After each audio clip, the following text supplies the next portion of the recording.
bedroom. Not a vague shadow, but something with shape and presence, often thin, elongated, and unmoving. Some said it stood in the... It's alive! It's alive! A creature like that, how would it ever die? And this monster starts running right at me. Annihilated by nuclear bombs. Beast is not dead. I put 4 bullets into him. Oh, you're crazy. But I saw that monster too. All I want is for someone to believe me. Contaminated. Face. Horrible. Looked like it would scare you to death. All right, let's get to work.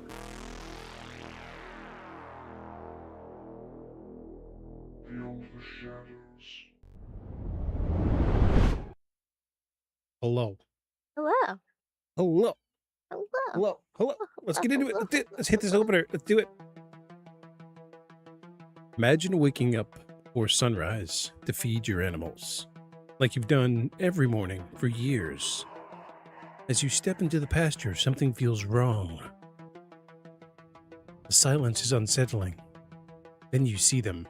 Chickens, goats, sheep, even cattle lying motionless across the field. There are no signs of struggle, no tracks leading away, and almost no blood anywhere. The only clues are a pair of small puncture wounds on the neck of each animal. Ohio, welcome! Hello.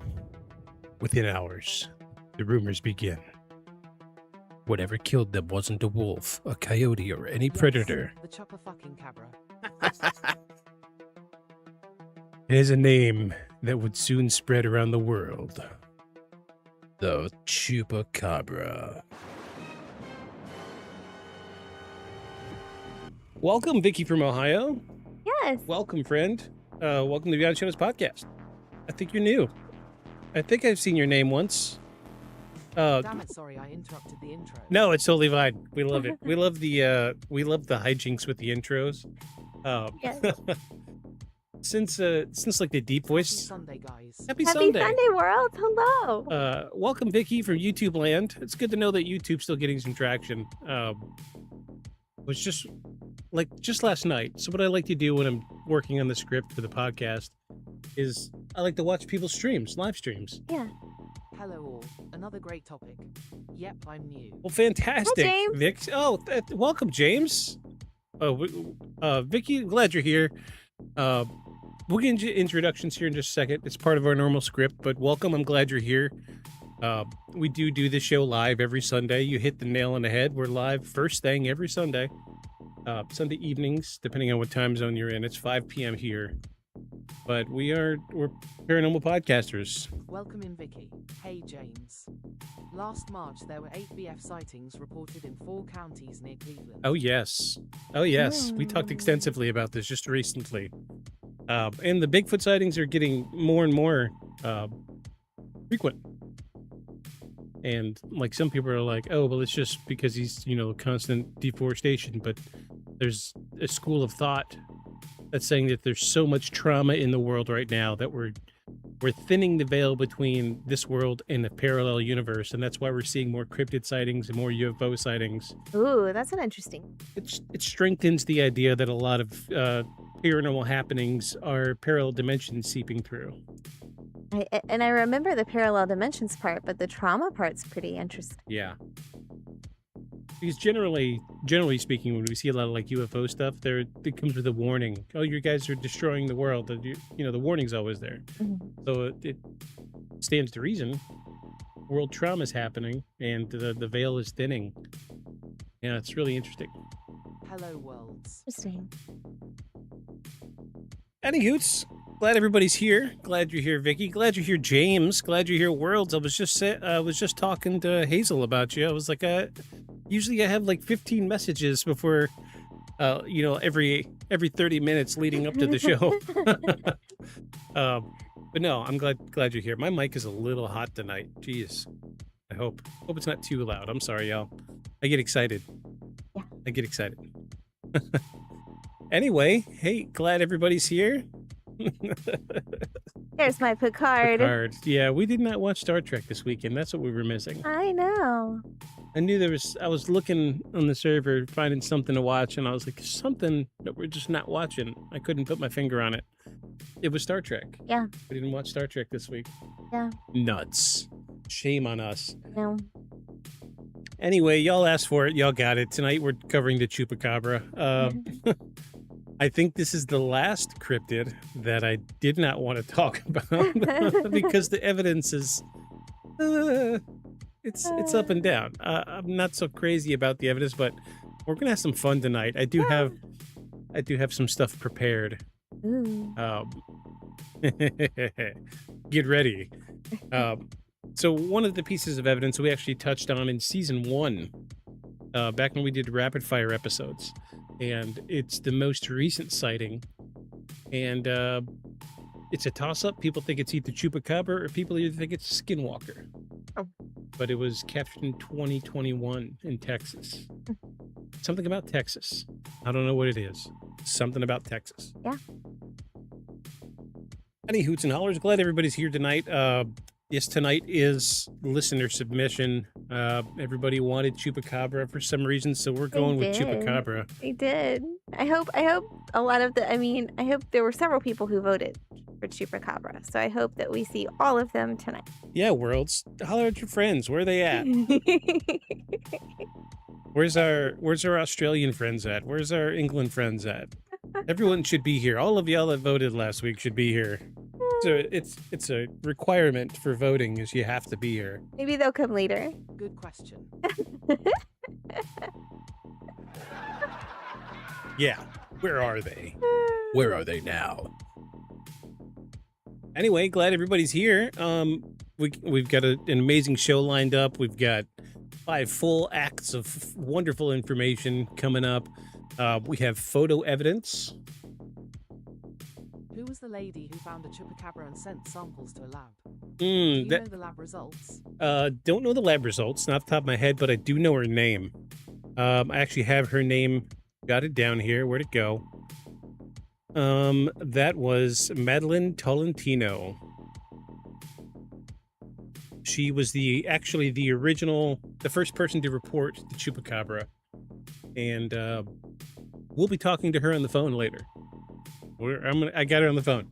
Vicky, if this is your first time, just kind of take that information and store it in your heart. Yeah. And just believe in imagination.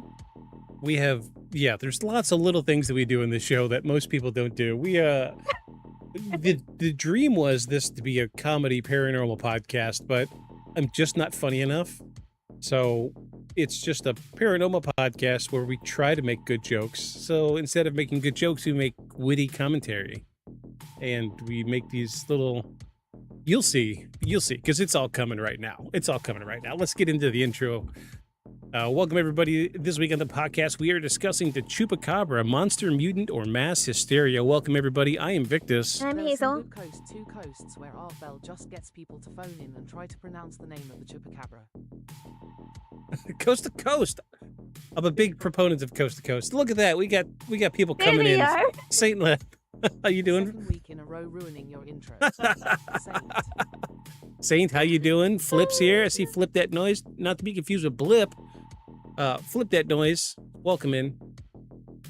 I'm popping in too. Hey, so glad everybody's here. Y'all voted for this thing. Here we are. Let's restart this intro. This week in the podcast, we are discussing the Chupacabra. Welcome, everybody. I am Victus. And I'm Hazel. Good morning, good evening, good night, wherever you are in the world. Welcome. This is Beyond the Shadows podcast. We are your personal, professional paranormal investigators, and this is the greatest paranormal podcast in the world, as long as you don't fact check it, where every week we put that claim to the test. We record the show live, one take, and no edits. Don't tell drunk I'm here. Oh, I believe. Sadly, I had to move after living with the paranormal for 6 months. I couldn't stand it anymore. Oh, yeah, that whole area.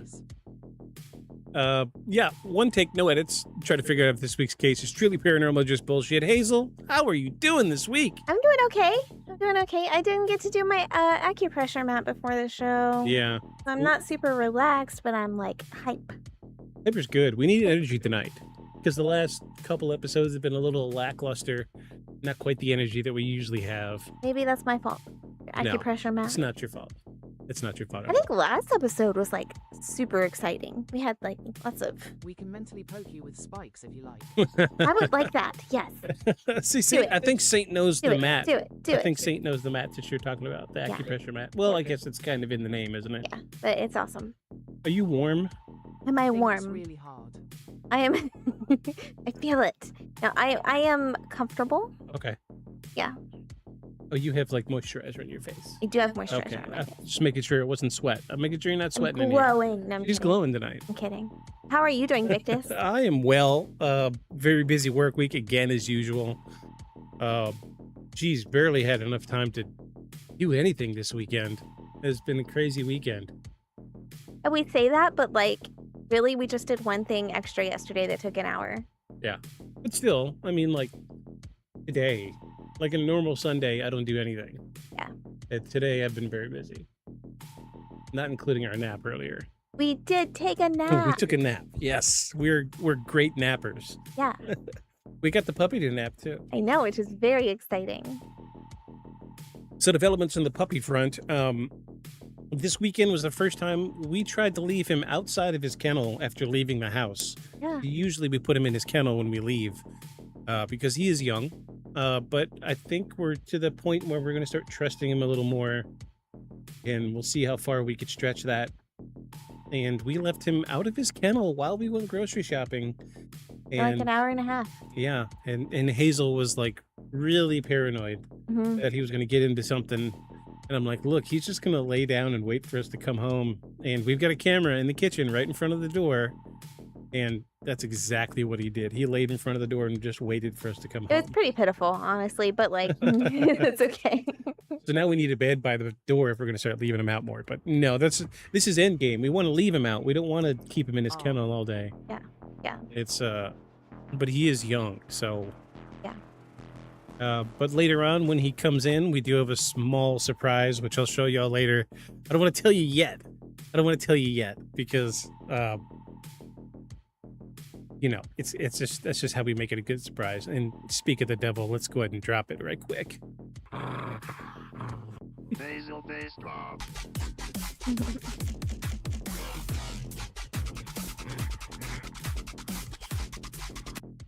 We love our animals on this show, Vicky. In case you didn't know, we are a family animal house. We Yeah. love our pets. We do. And I'm hoping everybody else does too. Yeah, Like because we definitely talk about them a lot. They're Last not week- paranormal, but like, they're still cool. last week, chat was real quiet until the puppy showed up, and then everybody's like, puppy. Everybody had to say puppy at least twice last week, which is fine. That's totally fine. Yeah, that makes hope- us happy. It makes Basil happy too. I hope y'all enjoy your surprise tonight when we get him. You're gonna love it. You're gonna love it. Eddie Hoots, y'all ready to move forward? Yeah, let's do it. Let's get into this week's news and paranormal. So before we head to Puerto Rico, Silky? No, he's You know what? We don't actually know. We know he's got some Chihuahua in him. Yeah. We were told he was a Chihuahua Shih Tzu mix, but that's questionable. He has like little old man eyebrows, which is Yeah. kind of fun. Kung Fu Um, eyebrows is what I call them. Yeah. So he's got like a normal skinny face with like crazy eyebrows that'll hang off. But we trim his eyebrows because they get into his eyes, Mhm. and that's no way to live your life. Yeah. So Oh, yeah. You'll see. He'll be here later. Yep. But before we head to Puerto Rico to investigate one of the world's most infamous cryptids, it's time to see what's been happening in the world of the weird. These are the stories making headlines this week in paranormal. Oh, geez. Music overlap. I really gotta kill that audio when we're in this scene. Ugh. Any hoots? Starting off with a mysterious object forces plane to take evasive action over Hawaii. A commercial aircraft flying near Hawaii reportedly had to alter its course after pilots spotted an unidentified object in its flight path. Air traffic controllers were unable to immediately identify the object, and officials have not released a definitive explanation for what the crew observed. While incidents like this often turn out to have ordinary explanations, such as weather balloons or drones, every unexplained encounter raises the same question: how much of our airspace is occupied by objects we simply don't recognize in the moment? For now, investigators continue to review radar and flight data to determine exactly what crossed paths with the aircraft. A Mexican town goes on a midnight hunt for a ghost. Residents of a small town in Mexico recently found themselves gripped by fear after rumors spread that a ghostly figure, or perhaps even a witch, had been wandering the streets at night. Videos and eyewitness accounts circulated quickly through social media, prompting groups of locals to organize late-night searches in hopes of finding the mysterious figure. Despite hours of searching, nobody found any evidence that anything supernatural had been present. Whether it was a misunderstanding, an elaborate prank, or simply rumors growing way larger with every retelling, it's another reminder of how quickly folklore can come to life in the age of social media. 3 mysterious orbs filmed over in Nevada. A family in Nevada captured video showing 3 glowing lights hovering and maneuvering together in the night sky. According to the witnesses, the lights maintained unusual spacing before gradually disappearing from view. As always, there are several possible explanations ranging from drones to aircraft or atmospheric effects, but the footage has sparked plenty of debate online. Cases like this are a good reminder that not every unexplained light becomes a solved case, and sometimes the available evidence simply isn't enough to reach a firm conclusion. Asteroid Apophis?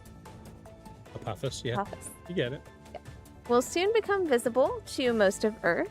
Looking ahead a few years, astronomers are continuing to prepare for one of the most remarkable celestial events of the decade.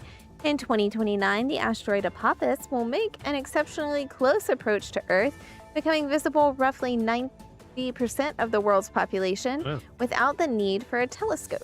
Despite early fears years ago that it might strike Earth, scientists have ruled out an impact during this close pass. Still, the event offers an incredible opportunity for researchers to study a near-Earth asteroid at an unusually close distance, and for millions of people to witness a once-in-a-lifetime sight in the night sky. So it's interesting. You remember all that hullabaloo about Three-Eye Atlas? How it was like half of the conversation was about this incredible astronomical or astrological event happening. People were talking about this comet coming near Earth. Then a lot of people were saying that it was artificially created and it was an alien craft. The ship behind Atlas. Yeah. Yeah, it was It was a ship. Yeah, it swung a few different ways, but interesting that we keep getting this weird, a lot of astrological things happening recently. Yeah. Like I remember as a kid, the only thing we saw in the night sky were either. I think it was Halle Bock that had a ship behind it. Yep. OMG was the leader of the cult. The only thing I remember seeing in the night sky as a kid was Halley's Comet. Yeah. And then now it's like every couple of years we're seeing something. So it's the frequency is increasing. Yeah. It's interesting to say the least. And this one, I did not plan this, but it came up. I just searched for the top 5. For those of you who don't know, I'm a big Lego fan. I have Lego everywhere. Probably 2/3 of the stuff on the wall in this room is Lego sets I've built, and and on the ceiling. And the ceiling, yeah, I've got Star Wars stuff hanging from the ceiling. This one excites me because this is the first time in a long time I've almost spent a stupid amount of money on a Lego set. So the last but not least, X-Files returns, this time as Lego. Not every paranormal headline has to be mysterious. This week, fans of the X-Files got some exciting news as an officially licensed Lego set celebrating Mulder and Scully was revealed. The set recreates iconic moments from one of television's most influential paranormal series, complete with plenty of references longtime fans will recognize, whether you're a believer or a skeptic. It's another sign that nearly 3 decades later, the X-Files continues to shape how people think about UFOs, cryptids, and the unexplained. The truth may still be out there, but now you can build it one brick at a time. What's so interesting about that set, because you were showing it to me the other day, it contains all kinds of neat little figurines, not just Mulder and Scully. Like Skinner's in there. I'll pull up a picture of it. Yeah, Krychek's in there, right? Yeah, Smoking Man is in 6 there. or 8. minifigs in it. Yeah. Which is a lot for a set. Yeah. Usually there's like 1 or 2.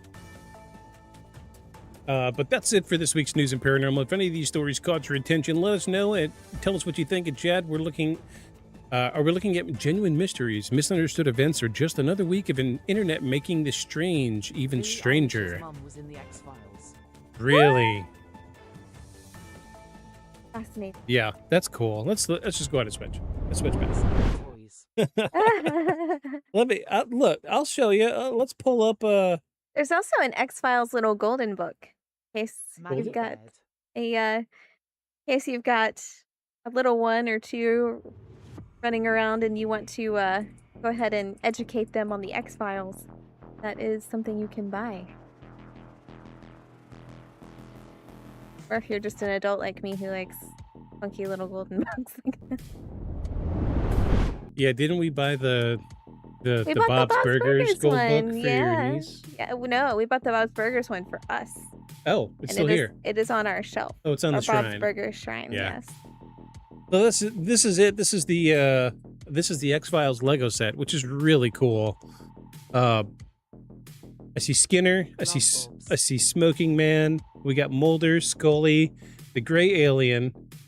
I don't see the shitter sucker. I don't know what the hell you'd actually call it.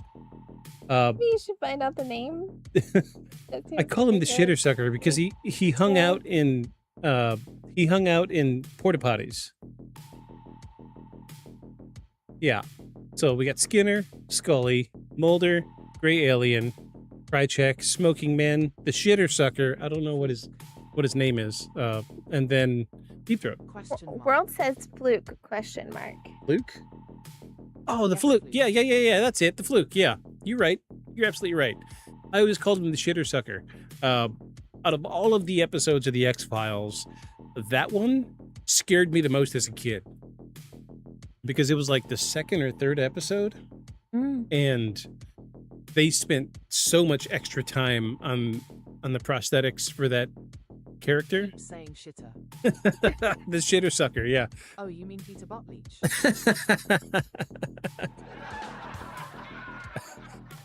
Yeah, it scared the shit out of me.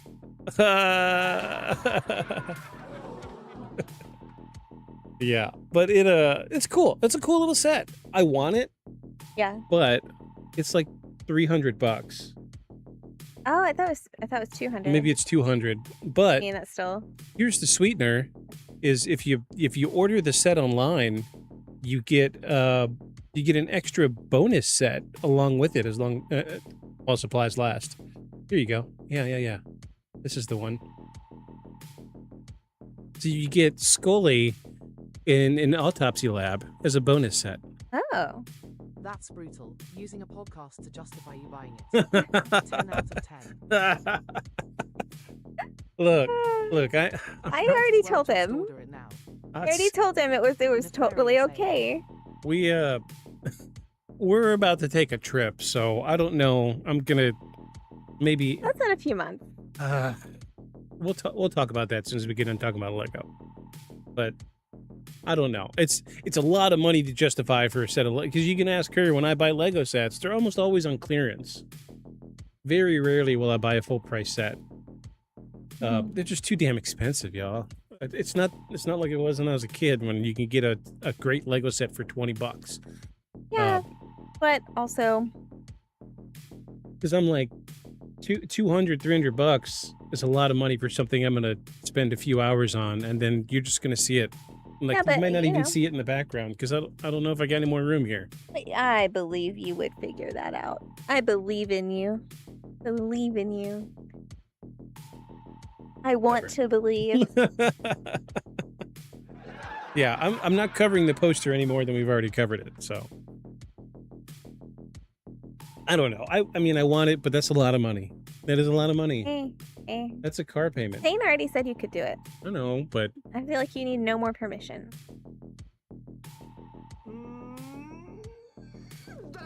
yeah, I'm not sure about that one yet. I'm not sure. I need some more time to think it over. I'll think about it, and then by the time I decide to do it, then I'll no longer be able to get the Scully reset. So earlier, you promised Vicky you were gonna get on the phone with Madeline. Yeah. Is that who we're talking to tonight? Yeah, I'm going to talk to Madeline today. Madeline Tolentino, the original reporter from 1995, the very first person to report the Chupacabra. I got her on the phone. You ready? Give me a second. I gotta shuffle some things around. Take a sip of bravery juice. Gotta take my headphones music off. got louder. Did it? Oh yeah, because Little kids like it's just a pots and splitter pans and boxes with and a they're free. with the micro or with the headset. So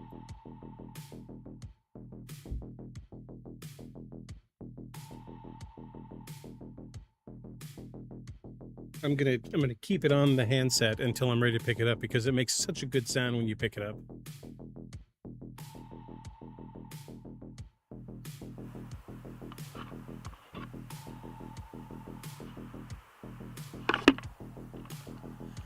Oh, I love that sound. I love that sound. Anywho, let me set this heavy ass phone down. Jeez, it is so heavy. So this week I called Madeline Tolentino, and I was like, "Hey, Madeline, we're going to do an investigation on the Chupacabra," and immediately on the other side of the line, you can hear the shit running down her pant leg Ask her because she about shit the her pants. She's like, results. "No, you can't." And I said, "Why?" She's like, it's too dangerous. It's risky." I said, "Why is it risky?" She's like, "This is something you can't play with this. This is serious." I was like, "Why is it so serious?" She's like, "Because he will come for you." I'm like, "He'll come? It's a he? How do you know it's a he?" And she's like, "You don't want to know. I was drunk. It was a whole other story." So I'm like, why I gotta be so cautious? She's like, "Look, before I tell you all the information I know about this, I need to know one thing from you." I was like, "What is it?" I was like, "Am I like in the woods, or am I near where the original sightings were?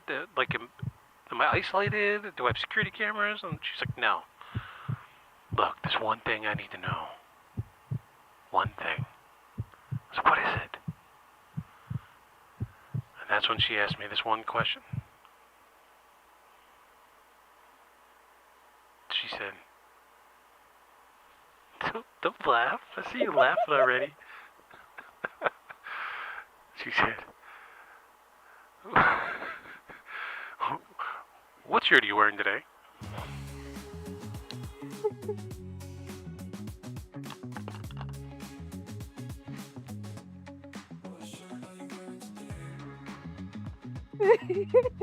Just trying to be serious. Awesome. Okay. Did it? Oh no, the phone's still on. Hold it. Sorry. Yeah, there we go. Phone's off. Phone's off. Hold on. Let's get some music back in here. So I bring to you, submitted to you for the approval of the Midnight Society, another Beyond the Shadows podcast shirt tonight. I give you episode 235, the one that I reference probably more than any of them. The Loveland Frogman.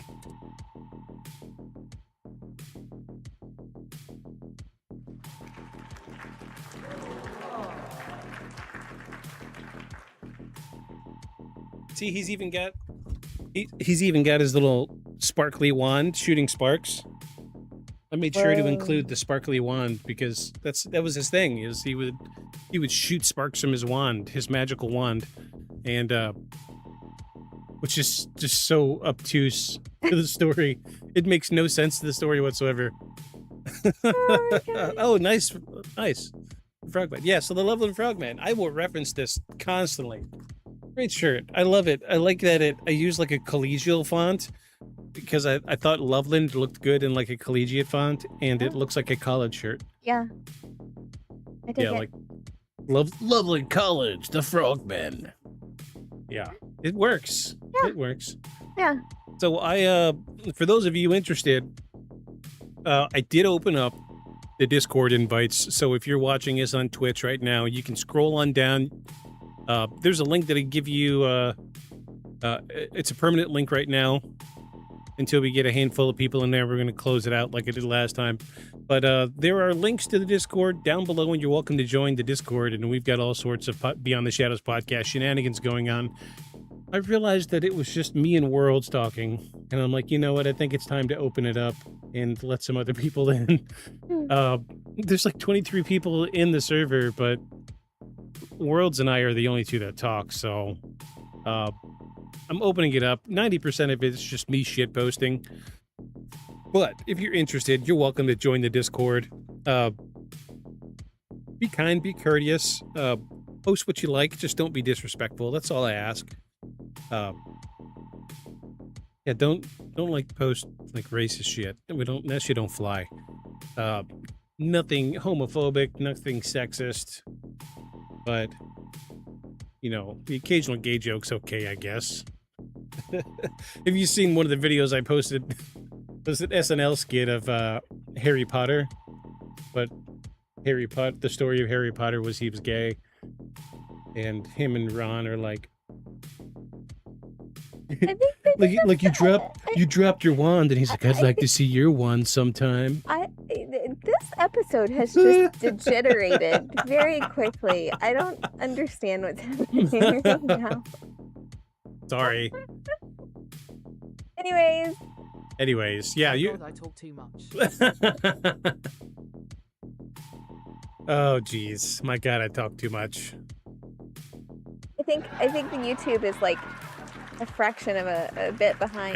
Yeah. The YouTube's always a little bit behind. Yeah. So, right. Vicky, if we don't respond immediately to you, it's not because we want to. Sometimes the YouTube is just a little bit behind for us, so we might circle back because we'll go, oh yeah, you know, and like earlier you said about the pots and pans. You're absolutely right. Yeah, but you don't talk too much. We love interacting with people. If you don't talk, then sometimes we talk too much.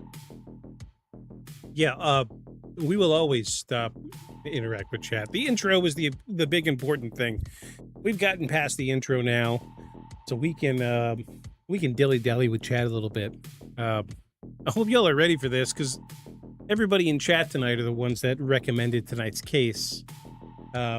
This is one of 3, I think, that was cases that I just don't, I was like, no, I'm never going to do an investigation on it. And we just got to follow. We did. And we didn't get a notification. You know, what's weird is we haven't been getting some of the note. Like, sometimes people say things, right? And it's not all coming through into our headphones, which is weird. Well, usually there's an animation. There's a ridiculous animation. Yes. Thank you, Vicky. Thank you for being understanding. We're all over the place. I'm very scatterbrained, and she's the only one who's ever... Talk too much, lol. No, you don't. Not at all. She's the only one who's been able to keep up with me in my entire life, and that's why I married her. So, but yeah, we just gotta follow, but we didn't get the animation. I don't know what happened. Hold on, let me check. Alert box, refresh it. Well, we know trigger fire is working. Let me check out one thing right quick.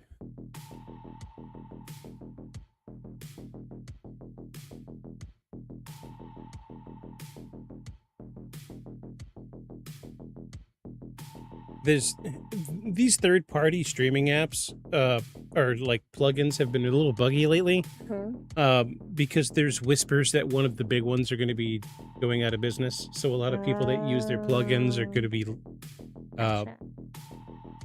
be out of yeah, like I'm not getting anything. Yeah, Everything's from last week. Dreaded Zombie, that was the person that followed last week. That was a month ago. Oh, no, that was the one that they followed, and then I didn't get the notification. I just saw the text. But thank you, Hennessy, for your follow. We see you there. I don't know what happened to the animation, but we'll give you some confetti and an MLG horn. Yay. Thank you for the follow. We appreciate it. There's usually a pretty cringy animation that plays of me many years ago smoking a cigarette. Yeah. How long's it been since I've had a cigarette? But like flipping my head real fast and like the cigarette goes flying out of my mouth. And then I used a trick out of an old kung fu movie where I moved my mouth in not the way that you would if you were saying something, but I just said like some rambling sentence. But then I redubbed it with, huh? You're following me? And it's got like samurai sounds and shit. It was fun. It was fun. We had good fun making that. F helped me make it. We made it on stream. We had good fun. Anywhoots, thanks for the follow. We appreciate it. Welcome in. Welcome in. We're about to tie off into this thing. Before we get going, tell me, Hazel, what's your baseline for the Chupacabra? I have absolutely nothing. I mean, I know that we're in the cryptid category. Nothing. I have nothing. Except I know that like there were rumors that animals were killed by this thing, and yeah. And in fact, I'm not even sure I'm going to pronounce it correctly. And now that Saint said something, I feel like I'm terrified I'm going to mispronounce it. Chupacabra. Chupacabra. Chupacabra. Yeah. It literally translates to goat sucker. Well, I knew that part. Yeah. But like, He's just a little guy that sucks off goats. Yeah, it's a strange name. It's a strange name. yeah. So I mean, I you know, and this is part of it too, right? Is that a lot of times Victus will do these episodes and get all this information, I know nothing, and then part of it is to see what my reaction is going to be to the evidence that you present, and if I feel like it's sufficient enough for me to go, yeah, that's totally paranormal. Well, yeah, that's part of it, because it needs to be like a two-way street here. There needs to be a believer and a non-believer. I'm usually the non-believer. Yes, unfortunately, we haven't gotten an absolutely paranormal in a while. 2 or 3 episodes. It's been a while. Yeah, I can't remember what the last one was. I'm not sure. It has been a minute, but there was something else I was going to touch on before we got going. What was I talking about? You asked me what my baseline was. Chupacabra really looks like a feral dog with mange. Well, It translates to Chupa Chups. it's funny because the sightings of the Chupacabra look like a dog with mange. But if you go back to the original sightings, he was almost reptilian. It had like spikes all over him. We're going to see some pictures later. We're going to have some fun looking at these pictures. But we're going to, look at the first line of Act 1. So, we're getting straight into the description of what he looks like. But I mean, I have a pretty deep understanding, and just this week I went ahead and listened to some older backlog episodes of some podcasts I listened to, refreshing my brain about the Chupacabra and some of the investigation. I will say that there was one news interview that I tried to find. I could not find it. And these folks in like Alabama said that they caught the Chupacabra, and they are deep south folks. And the fellow that they interviewed was clearly drunk off his ass. And it would have made great content, but I could not find it. Oh no. I don't want to pull up another podcast and play their audio. Yeah, that would be probably not the that's best just bad form. tact. Yeah. I tried to find it. I could not find it. But clearly this guy was very, very drunk, and it was clearly a raccoon with mange. But they're like, listen to its ferocious growl. And then it goes, ah. That's all you get. Ah. Sounding like Basil. Ah. It's ferocious, horrible, mean growl. Ah. What you got?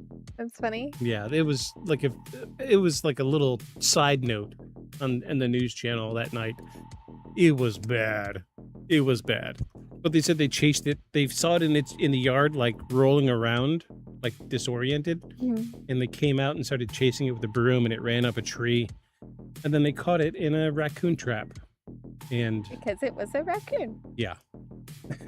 And They're like, we're going to get all these people out here to do this thorough investigation on this cryptid, and we're going to find out what it really is. And it clipped over to like a scientist, and he's like, a raccoon with mange. That's it. Not a cryptid. It's a raccoon with mange. Nothing special. Anyways, but yeah, I do have a good, a deep understanding of the Chupacabra. Many of the investigations that I've listened to. Oh no, we have a visitor.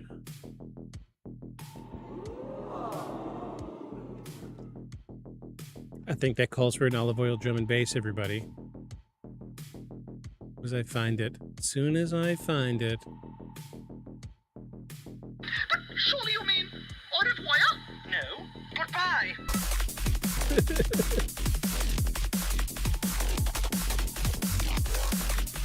Olive oil drum and bass. There you go. She's internet famous now. Everybody knows her. Well, all Still right. sitting here. She's like, can I please get back up there? I want to do it again. If she comes to me, I'll hold on to her. But I'll hold on to her. She ain't going anywhere. She ain't going anywhere. Well, all right, folks. What about y'all in chat? What's y'all's baseline for what's y'all's baseline for the Chupacabra? What is your understanding? Do you think it's a cryptid? Do you think it's real? Do you think it's fake? Do you think it's just a dog or a fox or a raccoon with mange? I will say personally, originally, I assumed that it was a dog with mange. That is absolutely fair and normal. Okay. We know where Worlds is standing tonight. Worlds has stood firm with Chupacabra and Nessie. Yeah. We should have Shark here tonight because Shark was a proponent of the Chups from day one. I mentioned the Chups like 2 months ago, and she was like, oh my god, yes, Chupacabra, do it. Do that episode. But I've kept my tiny shark clip right here this whole time in the event that she might return. that's okay. Totally okay. It's like my beacon. Yeah, like half of this stuff is back here because of half. And I'm like, hey, every time he comes in, I'm like, hey, look, it's your stuff that you got me. It's here, I promise. Like this creepy baby back here, right here. He bought me that years ago. The first Death Stranding. Yeah, many moons ago. We go way back. Most of the things in the background are gifts from people. Anywhoots, yeah, I think we're ready to tie into this. Good. Are you ready? Ready. Yeah, ready in chat? I hate saying chat, are you ready? I hate seeing streamers do that. Everybody that is in the live chat, are you ready? Friends, are Chat you seems- ready? Chat seems really impersonal. Your friends. Friends, are you ready? Let's go, friends. Oh, geez. All right. Let's spook this thing up. Let's spook it up. All right. This is Beyond the Shadows Podcast, Season 3, Episode 31 with Chupacabra. This is Act 1, everybody. Act 1. The birth of a legend. No. Can you come back in a few hours? Oh, okay. Well, in that case, just turn the music off. Turn it off. Maybe next Wednesday. Turn the music off, everybody. Okay, well, this is the wrap-up part. We're going to wrap this thing up. Thanks for being here tonight. We'll see everybody in, like, a few hours. Maybe next Wednesday. Thanks for being here tonight. We'll see you next week.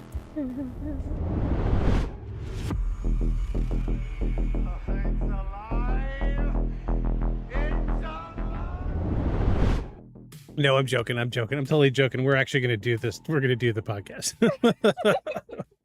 We're actually going to do it. Sorry.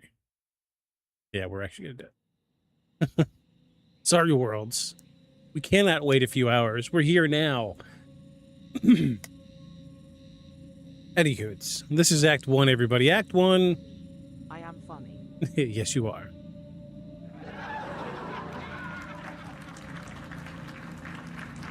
Act 1, The Birth of a Legend. Thank you. I got scared then. We have fun here. Welcome to the shit show, Vicky. You're in it now. You're in it now. So if you ask 10 people what a chupacabra looks like, you'll probably get 10 different answers. Some picture a reptilian creature with glowing red eyes and long spikes running down its back. Others imagine a hairless, dog-like animal stalking ranches under the cover of darkness. But that's one of the things that makes this case so fascinating. Unlike Bigfoot or the Loch Ness Monster, there isn't one universally accepted description of the creature.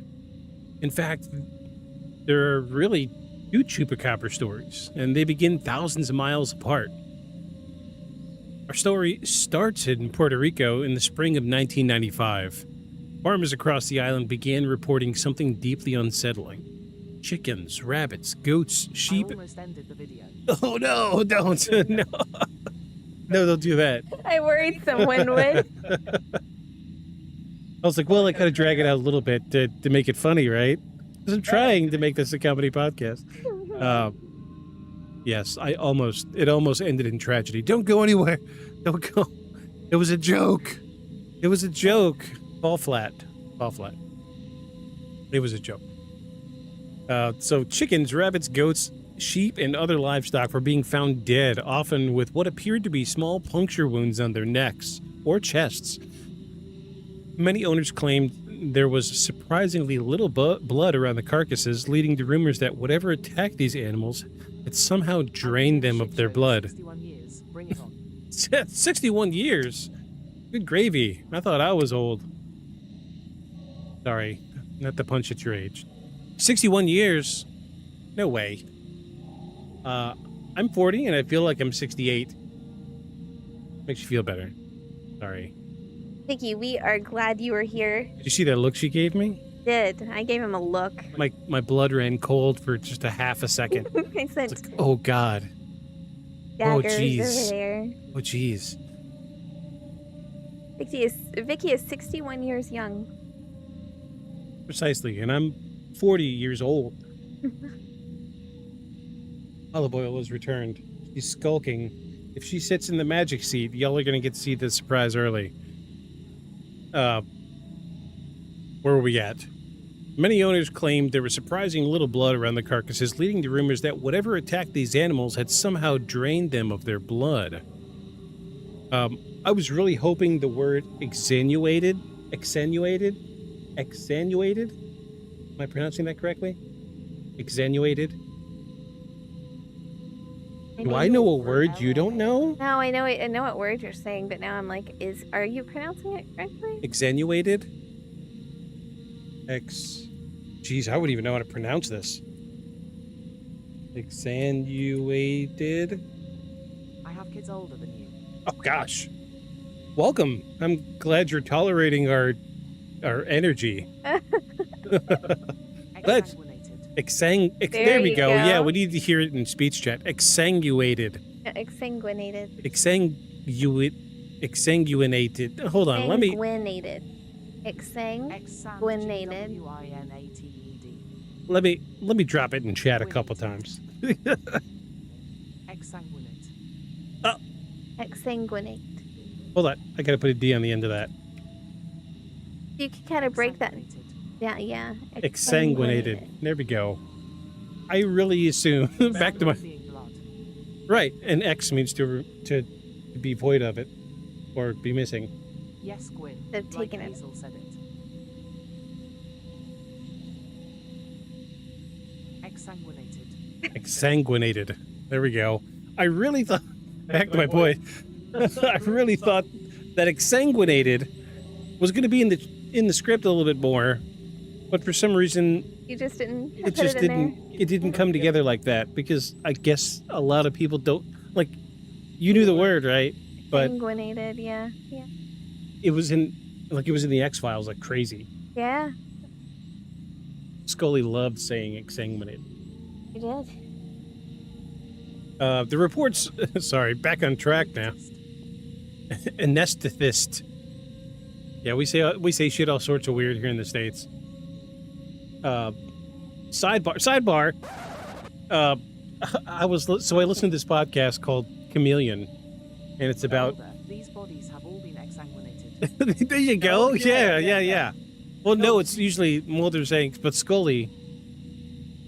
These bodies are clearly drained of their blood, and then she would be. Oh, you mean like exsanguinated?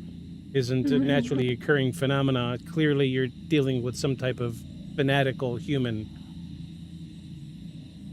Yeah. Like, Mulder, yes, your observation is correct, but you are dumb. Yeah. Or should be doing the autopsy. The body appears to be... Oh, wait. We got an effect for this.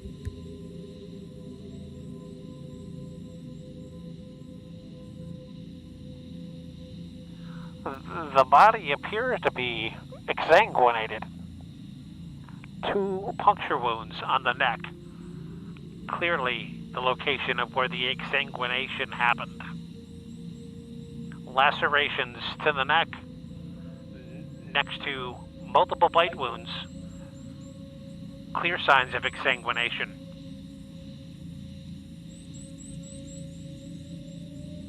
I need to keep this thing a little more close by. Sock's older than you.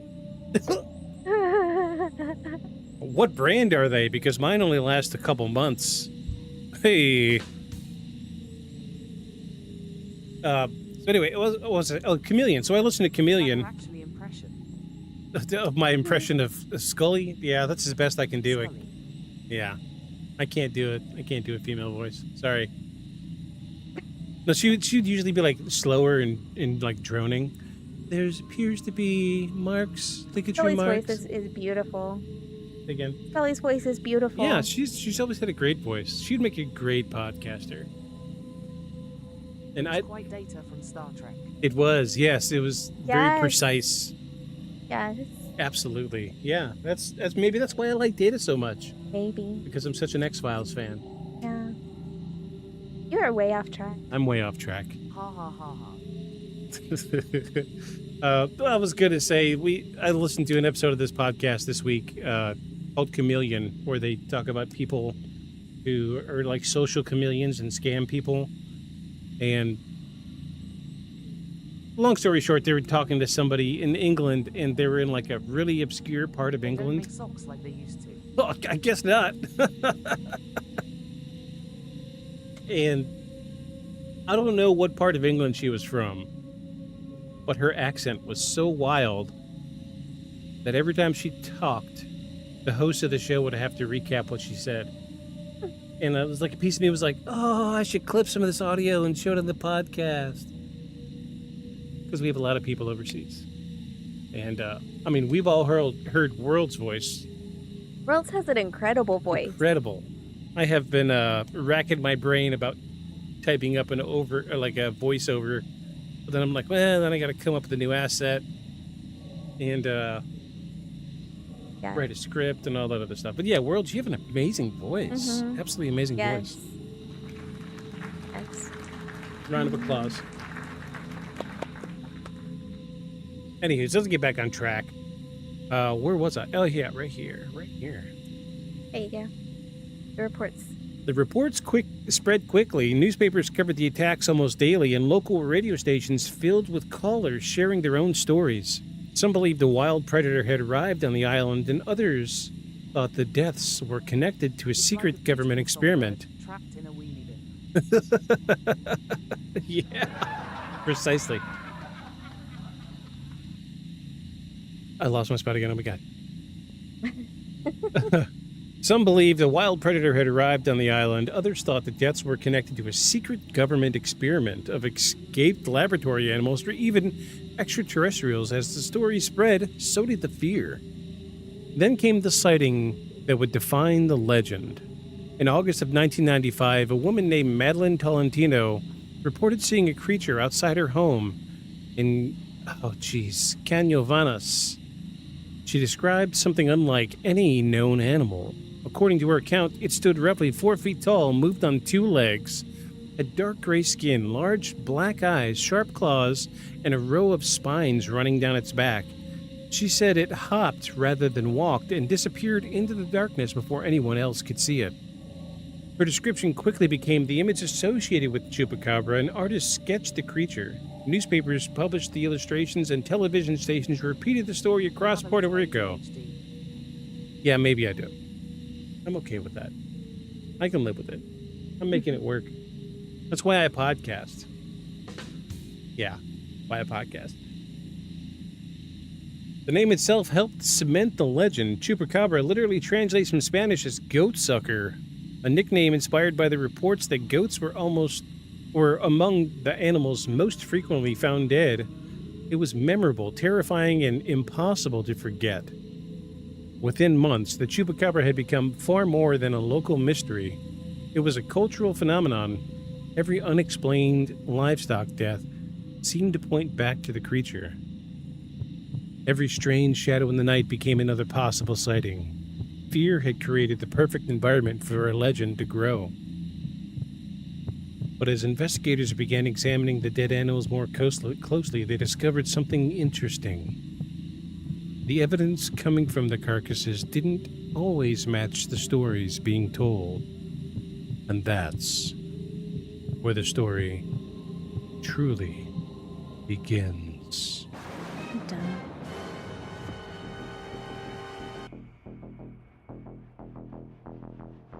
Interesting. So there were two schools of thoughts with it. Two schools of thought with this. Originally, a lot of people say that the first story of the Chupacabra came from the New Mexico area or Texas. And then there's another school of thought that it came from Puerto Rico. So I listened to 4 or 5 podcasts this week, and each one of them had a different. Oh, no, it was Texas. No, it was Nevada. No, it was Puerto Rico. So we have a hard time really saying who was the first to describe this. But I will say, one thing that caught me off guard the most was that the first report came from 1995. Yeah, I thought it was way earlier than that. You know, it's funny you say that because everybody says that. Like, I felt like 1950s was when everybody started seeing it. And honestly, I would have felt like oral tradition would have taken it back before then. I think because it has a foreign sounding name, you know, we're already kind of preconditioned to the idea of folklore and deep-rooted tradition and, you know, word of mouth. It was the thing back in like the 40s and 50s. You know, everybody talked about, oh, it's like the Skinwalker. Skinwalker has deep roots. It runs way, way back, way before colonial times. And I think that's why the Skinwalker prevails today, is because it does have such deep roots. And when we started hearing the stories of the Chupacabra in the mid-90s, we automatically had a knee-jerk reaction to, oh, well, this must be another old thing like Skinwalker or whatever. So I like that you said that, because that was the one thing in all the podcasts I listened to, everybody's like, 1995, really? Yes, 1995 was the first reported account of the Chupacabra. And I don't know why, like maybe it's a time slip or something. Oh. I don't know. Maybe it's one of those Mandela effects. Yeah. I don't know. Maybe. Could be. Maybe. Before we get into Act 2... It's kinda interesting how it's usually a region, culture-specific thing that becomes the name for all instances of a common folkloric trope. Yeah. And, you know, that's why it sticks, because it has, you know, folklore roots and, what's the word I'm looking for here? There's a word for this. Like traditional roots. Traditional's not the right word. There's a word I'm thinking of. I can't think of it. But Like every culture will have a sucky goat guy, but the brand name has become Chupacabra. yeah, exactly. Yeah, there's always something vampiric. Right. So are we dealing with like social commentary on vampires? Maybe. We did an episode on vampires back in season 2, so you know if you want to see that, you know, go back to that. You can go back to YouTube and watch that. But before we get into Act 2, I need to use the bathroom. Okay. Are you ready to take a quick bathroom break? Yes. Okay, we're going to take a quick bathroom break, and we're going to dive off into Act 2, where the evidence starts to build. So don't go anywhere, folks. We'll be right back. A figure standing in their bedroom. Not a vague shadow, but something with shape and presence. Often thin, elongated, and unmoving. Some said it stood in the corner of the room. Others said it was right beside the bed. A few claimed it leaned over them, close enough that they could feel its presence without being touched. Almost everyone described the same overwhelming fear.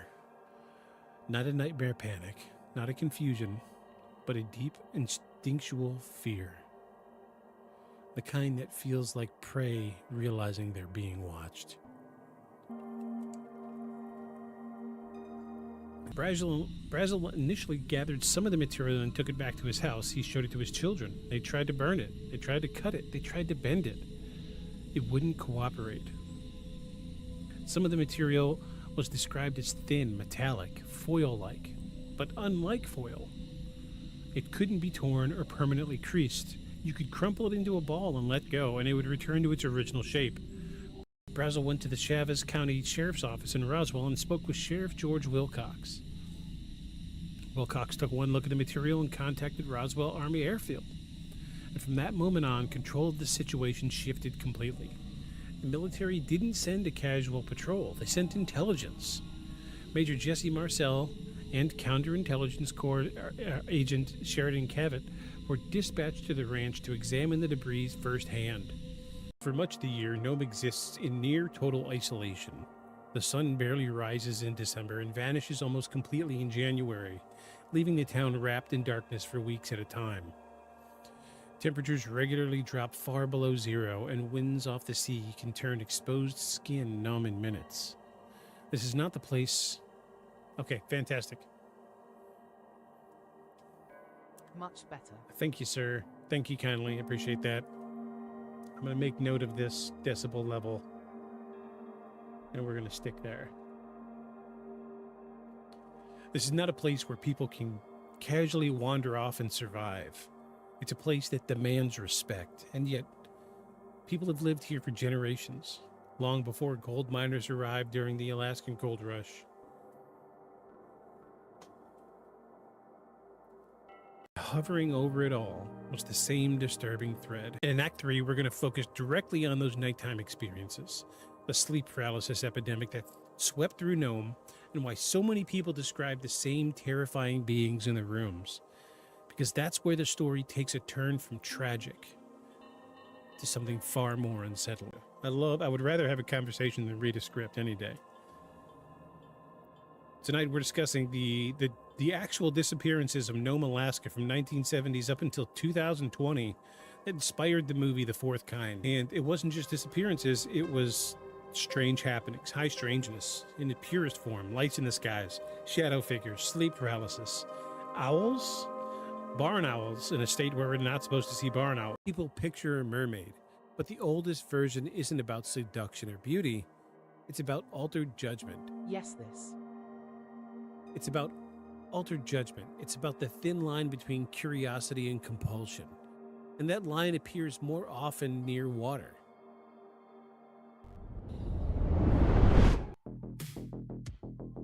Hello, friends. We've returned.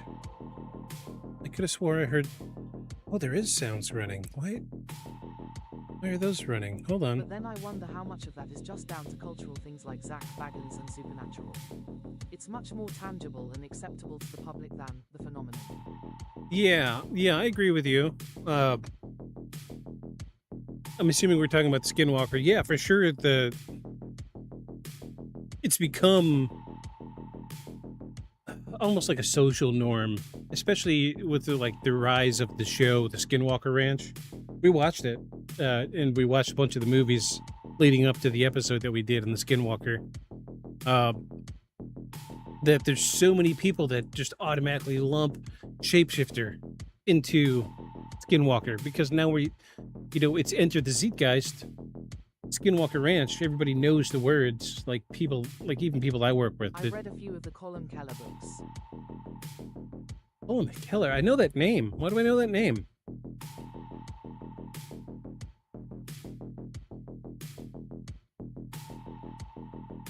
Colm Keller? Oh yeah, isn't he the one that he bought it? Oh yeah, the military guy. Yeah. That came on. Yeah. He's a riot.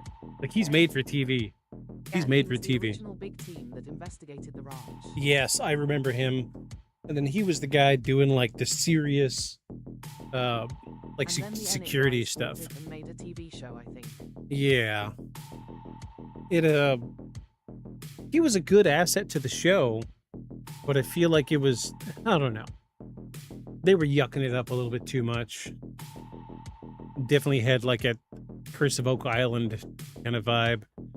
Where, oh, the next best thing is coming next episode, gotta watch it, and you watch the next episode, and then it's like, oh, well, this didn't pan out, but next episode, there's the next best thing coming next episode. Curse of Oak Island, what a joke. What a joke. And to think I watched like 3 seasons of that show. What a waste of time. Paper. Meat Pop. Okay. All right, you ready for me to read Act 2? Are you ready for Act 2? Ready. What do you want, outside sounds or ambience? How's that sound? Outside? All right. Go ahead, girl, you got it. Act 2, the evidence behind the attack. Also Act see 2. Lost. Massive waste of time. Oh my god. Like there was a big hullabaloo about Lost when it first came out, but I never watched it. Yeah. I'm the guy that if I don't see the first few episodes, I don't watch any of it until I get a chance to watch the beginning. Also a tremendous waste of time. I've never watched Lost, except maybe a few episodes here and there if they were on at somebody's house, but not like I want to watch the whole thing. But I will say, I stopped watching The Walking Dead when it became too much like a soap opera and not enough zombies. And I hate the movie The Mist. Like, I don't say that about a lot of things, but that's the best word I could tell you for The Mist. That Oh, the felt mo- like a waste of my 2 hours. The movie was of time. horrible. Yes. Compared to the book? Yes. Because we talked about this recently. Yeah, so what I remember watching that for the first time on my box television in my bedroom as a teenager on the day that I had off work, and I spent 2.5 hours watching it by myself. And when it was over, I turned off the TV and said, I just wasted 2.5 hours of my life. The book was so much better. The ending. It's all about the ending. Okay? Spoiler alert. If you haven't seen the movie, don't. Just read the book. The ending in the movie was horrible. It was. Compared to the ending in the book. Like, I was waiting week to week to download the new episode of Lost on Friday morning when it had aired in America. Yeah, I just couldn't get on board with Lost. I really couldn't. But just really quick, because I'm very passionate about this. go ahead. The Mist, the way that it ends in the movie, like, I know what they were trying to do. Journey of Lost as a thing rather than a story. Oh. Yeah, I mean, it made for a good, like, mystery, sure, but once you get to the end, you were just like, oh, fuck. Well, Yeah. that sucks. That's stupid. I'm sorry, that was my reaction. Yeah. But tell us about Mist, please. Well, The Mist, the way that it ends in the movie, I understand what they were trying to do. They were trying to give you like a twist ending and try to be all like, I don't know, artistic in the ending as writers. But I'll tell you something. That was sloppy writing. And it was just a quick way to wrap that up and put a little bow on it.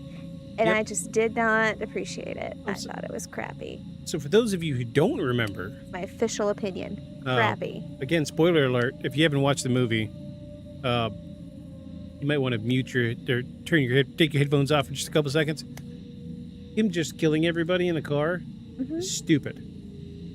Sloppy. It's like they ran out of steam, and they're like, let's just get everybody die but him. Yeah. But in the book, he kept going, and he kept going, and it was by the last chapter, it was like journal entries. Him like, we stopped at this gas station. We made our way to South Dakota. Now we're in Missouri. We're making our way down to Mexico to see if it's any better way down south. And that was so much better, because you were like, oh, he's making it. He's fucking doing it. He's making it in the mist. He's surviving. Because I'm all about a great survival story. Yeah. That's why I play Project Zomboid, because it's about the survival. And they passed up an opportunity to make a really great ending. A cliffhanger, even, for a sequel. Yeah. But no. Sloppy. Sloppy. Sorry. Anyways, Act 2. We're very passionate. The evidence behind the attacks. Act 2. By the end of 1995, the Chupacabra wasn't just a rumor anymore. It had become... Get rescued in the film after he shoots everyone. Yes. Yes, he does. Yes, he does. It does. It's been a while. No, I get you. Yeah, You he know, does. that's what happens, and it does not happen like that in the book. You're left with mystery of the book. Stephen King did it right. Stephen King left it like he was still surviving in the mist with his family, well, with his son, and like I think one or two others from the store. Yeah. But yeah, the killing it, that was a horrible way to end it. I get wanting to have that emotional reaction to a movie. That was the wrong way to do it. Yeah. My emotional reaction was disappointment. Oh my god, I am so sorry. The delay on Twitch is enough that my text can't Okay, we're about to start talking again, so we're going to give it like 15 seconds before we start talking. I'm just glad y'all are interacting. No, I don't care. that ending, but And I never read the book. it's funny because right before we came back from the bathroom break was the clip of me saying, "Oh, I would much rather talk to people than read a script." Me too. So, you know, I'm sorry, world. I'm sorry I'm disappointing you on my opinion. It aches my soul. well, Worlds, you need to read the book, or at least listen to the audiobook, because those counts as books. Yeah. You Yeah. need to read. Yeah. Let's get back into Act 2. Let's go. 3, 2, 1. Act 2. The evidence behind the attacks. By the end of 1995, the Chupacabra wasn't just a rumor anymore. It had become front-page news across Puerto Rico. Multiple reports of dead livestock continued to pour in, and every new discovery seemed to reinforce the belief that something unknown was hunting at night. The stories shared several common details. Farmers often reported finding goats, chickens, rabbits, and sheep dead without obvious signs of struggle. Many described 1 or 2 puncture wounds on the neck or chest. Some witnesses claimed the animals appeared pale, leading to the widespread belief that their blood had been completely drained. It's an image that immediately captures your imagination, a predator that doesn't eat its prey, but somehow removes all of its blood before disappearing into the darkness. It's also the detail that gave the Chupacabra its fearsome reputation. But when the veterinarians and investigators began examining many of these animals, the picture became far less clear. Despite the claims, there was very little scientific evidence that the carcasses had actually been drained of blood. After an animal dies, blood naturally pools at the lowest parts of the body, a process called livor mortis. If a carcass is examined hours later, it can appear surprisingly bloodless in certain areas, even though the blood is still inside the animal. Add decomposition, insects, scavengers, and tropical heat, and a body can look dramatically different in a very short period of time. The puncture wounds also weren't as unusual as many reports suggested. Predators such as dogs, feral pigs, wild cats, and even large birds can leave paired puncture marks depending on how they attack. In many cases, scavengers arrive after the initial death, creating injuries that can make it difficult to determine exactly what happened first. They didn't stop eyewitnesses from insisting something extraordinary was responsible. As investigators looked into the reports, another pattern began to emerge. Many attacks occurred during periods when local dog populations had increased or when packs of stray animals had been seen roaming rural areas. Some carcasses showed injuries consistent with dog attacks, while others appeared to have died from disease or unrelated causes before being scavenged. Still, there were cases that refused to fit neatly into those explanations. Some animals had surprisingly little external trauma. Others were found in locations where farmers insisted no ordinary predator could have reached them unnoticed. These reports kept the mystery alive and convinced many residents that authorities were overlooking something important. The media only intensified the situation. Television crews arrived at farms within hours of new reports. Newspapers printed dramatic headlines, artists created terrifying illustrations of the creature, and radio hosts debated eyewitness accounts almost every day. Before long, people weren't just talking about dead livestock, they were watching for the Chupacabra itself. Then investigators stumbled on something unexpected. The creature everyone was describing looked remarkably familiar. Not because anyone had actually seen one before, but because millions of people had already seen something almost identical on a movie screen. That discovery would become one of the most surprising twists in the entire Chupacabra story, and would forever change the debate on whether the legend was born from eyewitness testimony or from popular culture. So I have a couple of thoughts about the Act 2 really quickly. You know, we have a couple of theories here. Sorry, I had to do the sounds. One being disease. Yeah. Right?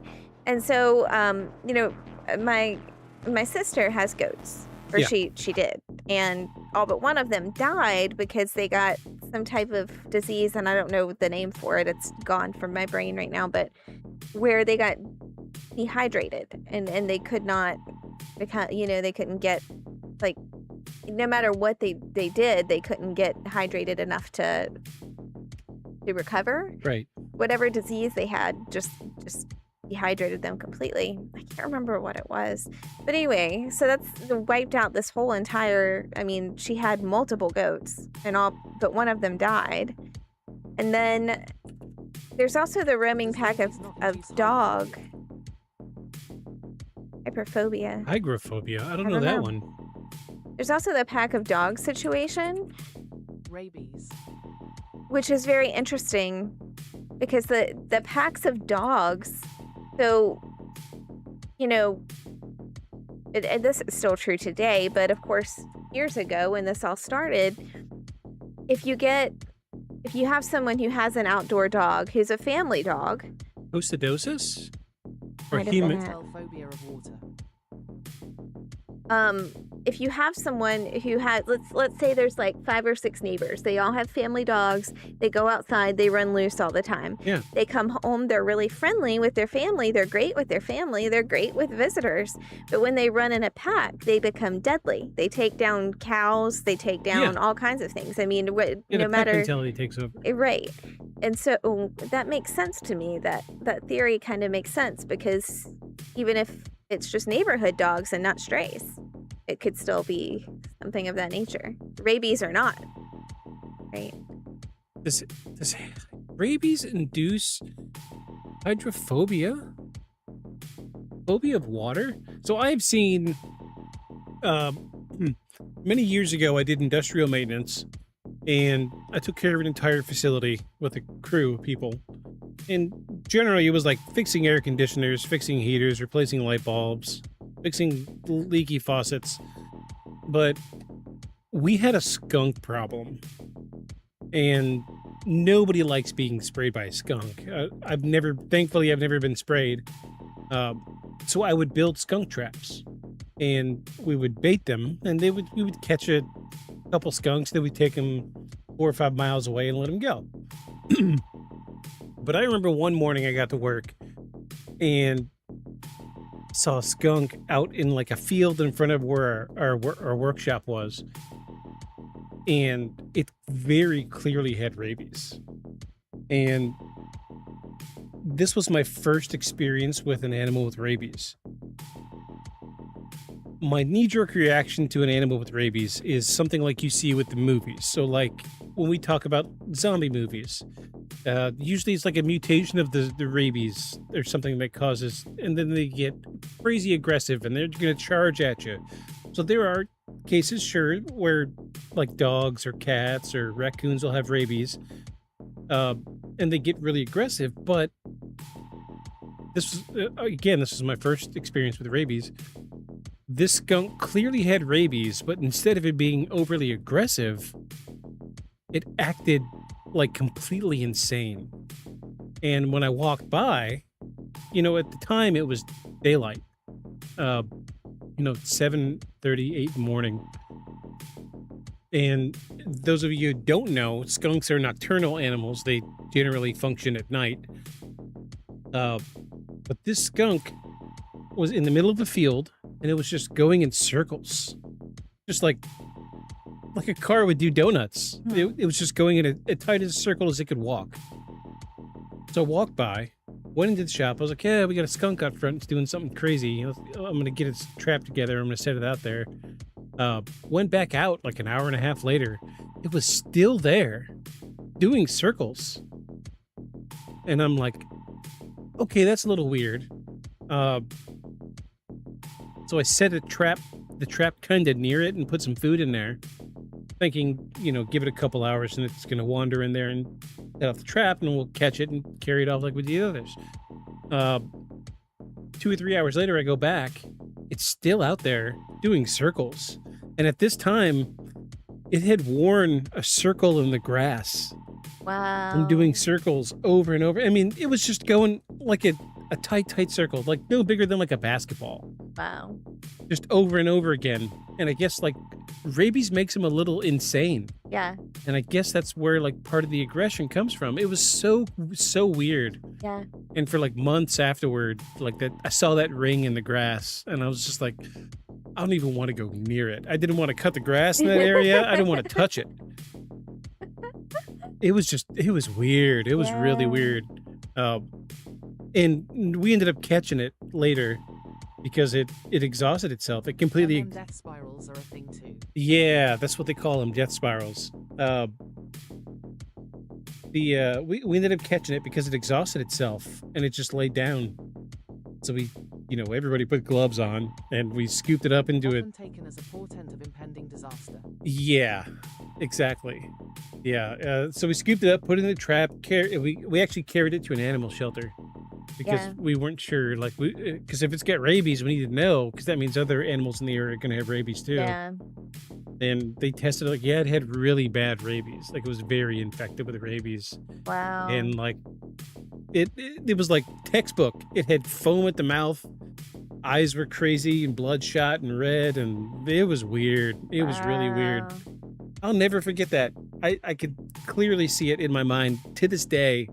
That ring in the grass of it just kept doing circles and circles and circles. Dang. It was so weird. You've never told me that story before. We've been married almost 5 years, and you've never told me that. No, story. it's a weird story. That's why, like, podcast night is like also date night for me. So I get to hang out with my husband and hear things sometimes that I don't know. So that's really cool. I've got lots and lots of stories. I've seen lots of things in my life, and some of them are really disturbing, like the rabies skunk story. Yeah. And I don't usually bring it up because it's like the stuff that sticks in my brain and I won't let go. I don't talk about it a lot because it's like, I talk about it, then it's just going to reinforce it. Yeah. But I don't know. That might be something I'm stuck with the rest of my life, but that's all right. It's totally all right. Anyway. Totally sidebar. This Random. is Chupacabra related because... Yes, because generally people like to think that it's a dog with rabies. Right. I feel like I hear more stories of people saying that the Chupacabra is something with mange. I did spend some time looking at some photos of some animals with mange last night. They were not nice to look at. We're not going to be looking at any of those tonight. There are an overwhelming number of photos of animals that have passed that people are like, oh, this is the Chupacabra. But they're clearly very, very sick. And an overwhelming majority of them are dogs. And we're not going to be looking at any of those photos tonight. We've lost a dog recently. I say recently. It's been 2 years? Almost 2.5 years. Yeah. Still it's fresh. The wounds are still fresh. So we're not going to be looking at any of those tonight. You don't need to see that mess. They're clearly dogs. Chupacabra reports are reporting on the results rather than reporting sightings. Right. Yeah. Yeah, I think it's like more like a reporting of opportunity. Oh, well, this dog died horribly, but look at it. It looks crazy. But there's so many illnesses that can affect animals that, I say in civilized society. Find the evidence of the thing rather than experiencing it directly. Correct. Yes. We don't see a lot of disease in animals because a lot of us don't live in like third world countries. Sorry if y'all live in a third world country. But although I will say, like, for us specifically, like you mentioned, our dog died, and so like our dog definitely had something going on, but we didn't know because he didn't he acted normal and Yeah. just fine, and like nothing was otherwise. Like, he was my baby. I spent thousands of dollars on him when he was alive for various things at the vet, and I would have taken him, but he just acted normal and then just randomly died. And I mean, he was 12, but he just randomly died. And so it is kind of one of those things where you don't know every single time what's going on with the animal. Yeah. I mean, even if they're right next to you and they're like, Like Potato. Yeah. Like, we probably could have taken her to the vet, and we could. Well, we did. We took her to the vet. But like, we could have done something, but I feel like it was just delaying the inevitable, and That was a different situation. yeah, We're pretty sure she had really bad cancer yeah. It based on her X-ray. she was very, very sick at the end. The hardest thing one of the hardest things I've ever had to do was watch my cat waste away. But I would rather her to have been here and be comfortable and be home than I will never put an animal down. Never. That being said, let's give a shout out to Chicken and Potato. Like, I don't really have a mental image of a chupacabra. I think in my monster manual is maybe a big mutant bat sort of thing. I think more about the pierced and drained animals than the thing that pierced them. Right. The action, not the thing creating the action. But I'm gonna do this.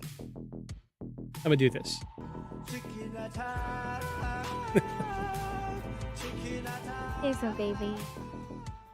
Little chicken boy. He was a good boy. And the great Potato. Deltas, precious. What's deltas, huh? Potatoes. Boil them, mash them, stick them in a stew. I mean, I think this is not necessarily us going completely off track. It's just to say that there can be a lot of things wrong with these animals. That you don't see until it's too late. Yeah. All right. Enough of that. Enough of the sad stuff. Let's confetti to make us happy. So I'm going to point out one of the weird things about the Chupacabra. There are reports of there being a single puncture wound as opposed to 2 puncture wounds, or 3 puncture wounds as opposed to 2, which is very strange. And it's funny that comes up, and like I racked my brain trying to write a joke for this, but I just couldn't. So like my knee-jerk reaction is like it's got two sharp incisors on the bottom, but then 1 sharp one on the top. So are we dealing with like a buck tooth? Maybe. Cryptid? Maybe. Like, so, give me a pencil or something. Like, help. That's what. Oh Jesus, that's like are we rocking something with like a single tooth, 1 single sharp tooth in the top, and then 2 sharp ones on the bottom. We're dealing with predator. Yeah, like a buck tooth, 1 single sharp tooth. That's got to be horribly embarrassing. Yeah. Definitely not the most romantic cryptid I've ever seen. But yeah, it's super strange. But then, like, you could also say, for the same argument, is sure it had 2 incisors, but maybe it just got a weird bite. Yeah. Or it could be a broken tooth. Broken teeth happen. Yeah. They're not too outside the lines. Ugh. All right, let's dive into Act 3. Yeah. Let's do it. I hope y'all are ready for Act 3. Because we're getting into Act 3.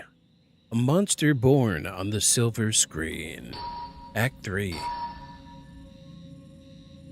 So by early 1996, the Chupacabra had become an international sensation. Reports were no longer confined to Puerto Rico. Similar... The ones that had 3 holes were clearly just animals that 3 greys had extracted the blood with a big space syringe. Yeah, that's it. So there is a parallel between this case and like FFS. My timing is accepted. No, it's totally fine. There is a parallel between this and cattle mutilation. So the cattle mutilation is something I kind of wanted to talk about on the There must be podcast. about 10 seconds lag here. Oh yeah, I think you're a good ways out. Anywhere outside the States, there's a crazy delay. But yeah, I wanted to talk about cattle mutilation. I wanted to do an entire episode, but there's no good way to do it without showing incredibly violent photography on the stream, and I don't want to do that. We're not necessarily monetized, but there are some very But also, disturbing like, photos. There's also people who that would really bother, and Yeah. we want to be respectful of Yeah, we do our best to appease everybody. the and- level of morality of different individuals. Like, Exactly. And so, like, the cattle mutilation episode's probably never going to happen, but there is a parallel between this case and the cattle mutilation case because very similar time frame of the Chupacabra happening in the mid-90s, there was also a flap of cattle mutilations where there was, more specifically cows, were having parts of their bodies surgically removed in the night. And again, it was another situation where no blood was found. And a lot of these cattle mutilations were showing up when... Just a link to Linda Moulton Howe's entire life. Linda Moulton Howe? I don't know. I feel like I should know that name. Oh, just do a link. Hold on, let me look it up. Oh my gosh, She Ancient went Aliens. everywhere on that trial. Yeah, this lady from Ancient Aliens. I know the face. As soon as I saw the picture, I was like, yep, that's her. Yeah, she's a big proponent. She was one of the first to come out with the cattle mutilation stuff. She was a big talker about cattle mutilations. Oh, she's still alive too. Oh, she is? 84. Oh my gosh. I thought I felt old. She was a frequent reporter to Art Bell on cattle mutilation. Yes, she was. Love me some Coast to Coast AM. She was always on the phone. Like she WWAS1 once a week, sometimes every day. She was always there because it seemed like she was in the center of the storm when it came to cattle mutilation. She was the first one to really report, and she was one of the first to bring like solid photo evidence. And if you Google cattle mutilations today, you're going to see like cows with udders removed, but with tools that look like they were done with lasers, which is the weird thing. So things that will cut and immediately cauterize the wound, which is strange because we don't necessarily have surgical tools like that. We do, but you wouldn't use it in a field. Yeah. Like cows with their udders missing, reproductive organs surgically removed, but with the same type of cutting, cauterizing tool. There is a big parallel between cattle mutilation and the Chupacabra, mostly because when it came to these cattle mutilations, there was no blood found at the scene. But I'll let y'all go down that rabbit hole yourselves. We're going to talk about the Chupacabra tonight. So reports were no longer confined to Puerto Rico. Similar sightings began appearing throughout Latin America, and while the locations changed, one thing remained remarkably consistent. The creature looked almost exactly like the one Madeline Tolentino had described.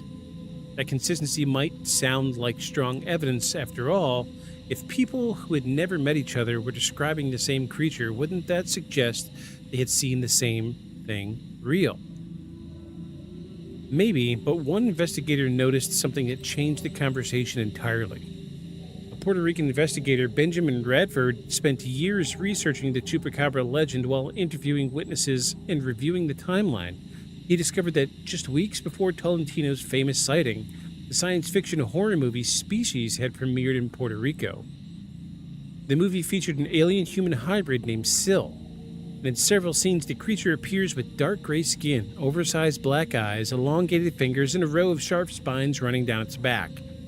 Side-by-side comparisons between the movie creature and the earliest Chupacabra stretches are striking. They're not just similar, they're almost identical.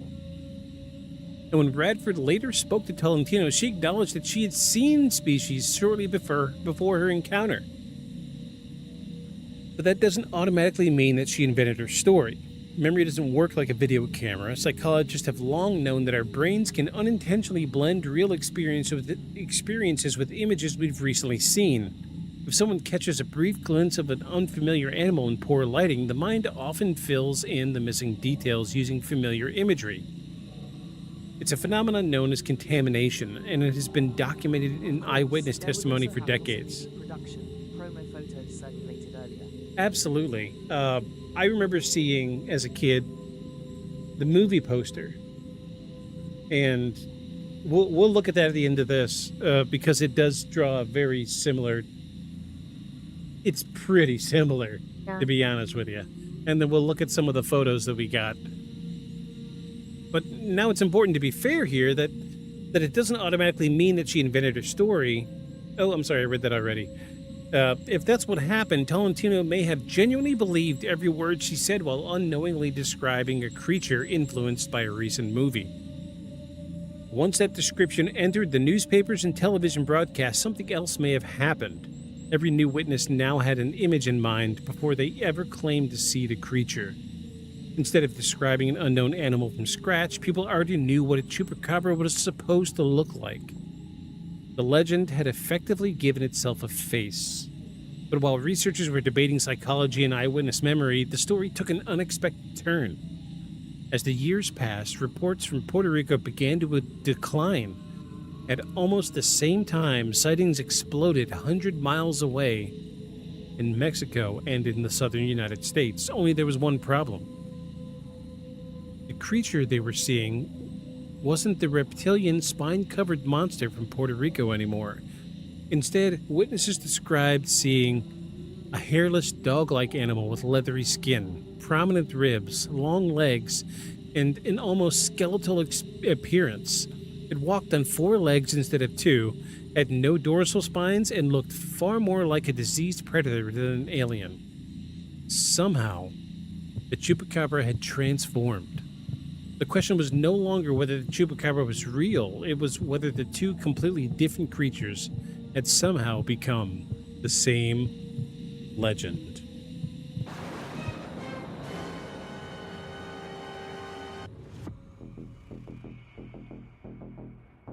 I threw a big wrench in there. Do you remember Species? No, I don't. So you never seen it? So what year did it say it came out? Well, you know, let me 1995? let me look it up to I be think sure. it's 1995. I was 95. very small. I was alive, but very small.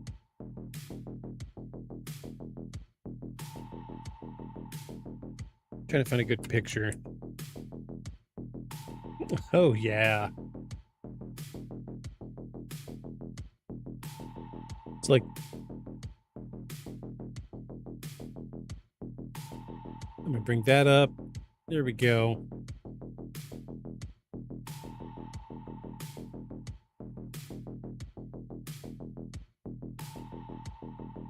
Wait, is that from the movie or is that just an artist interpretation?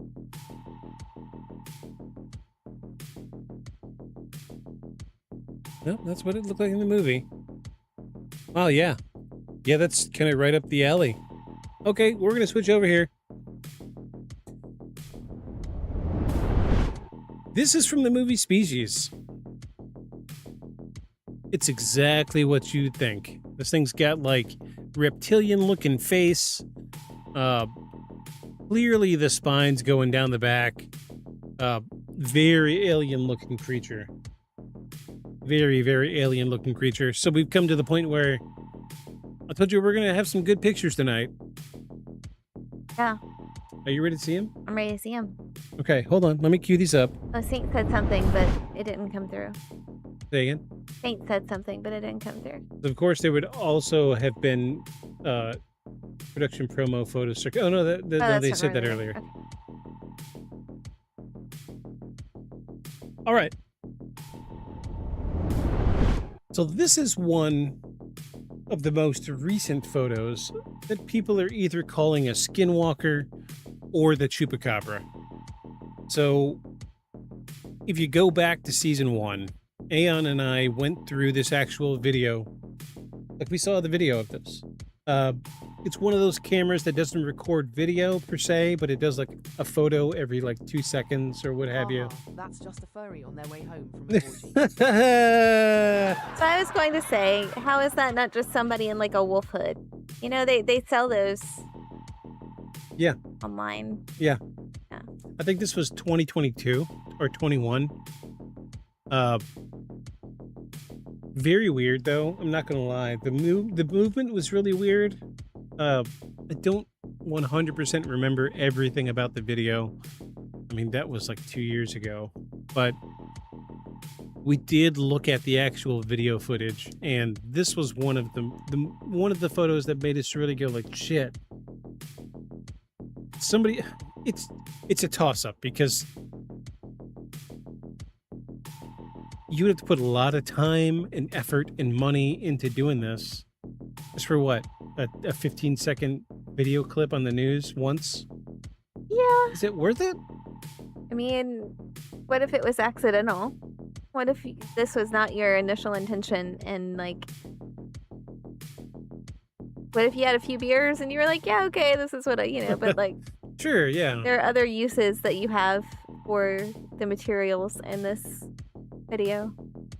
But the crazy part about this one was this was an exterior fence at a zoo. So why a zoo? So like the animal brain seems to kick in here. So Chupacabra, surely if it is an animal of some kind, attracted to other animals. Surely, right?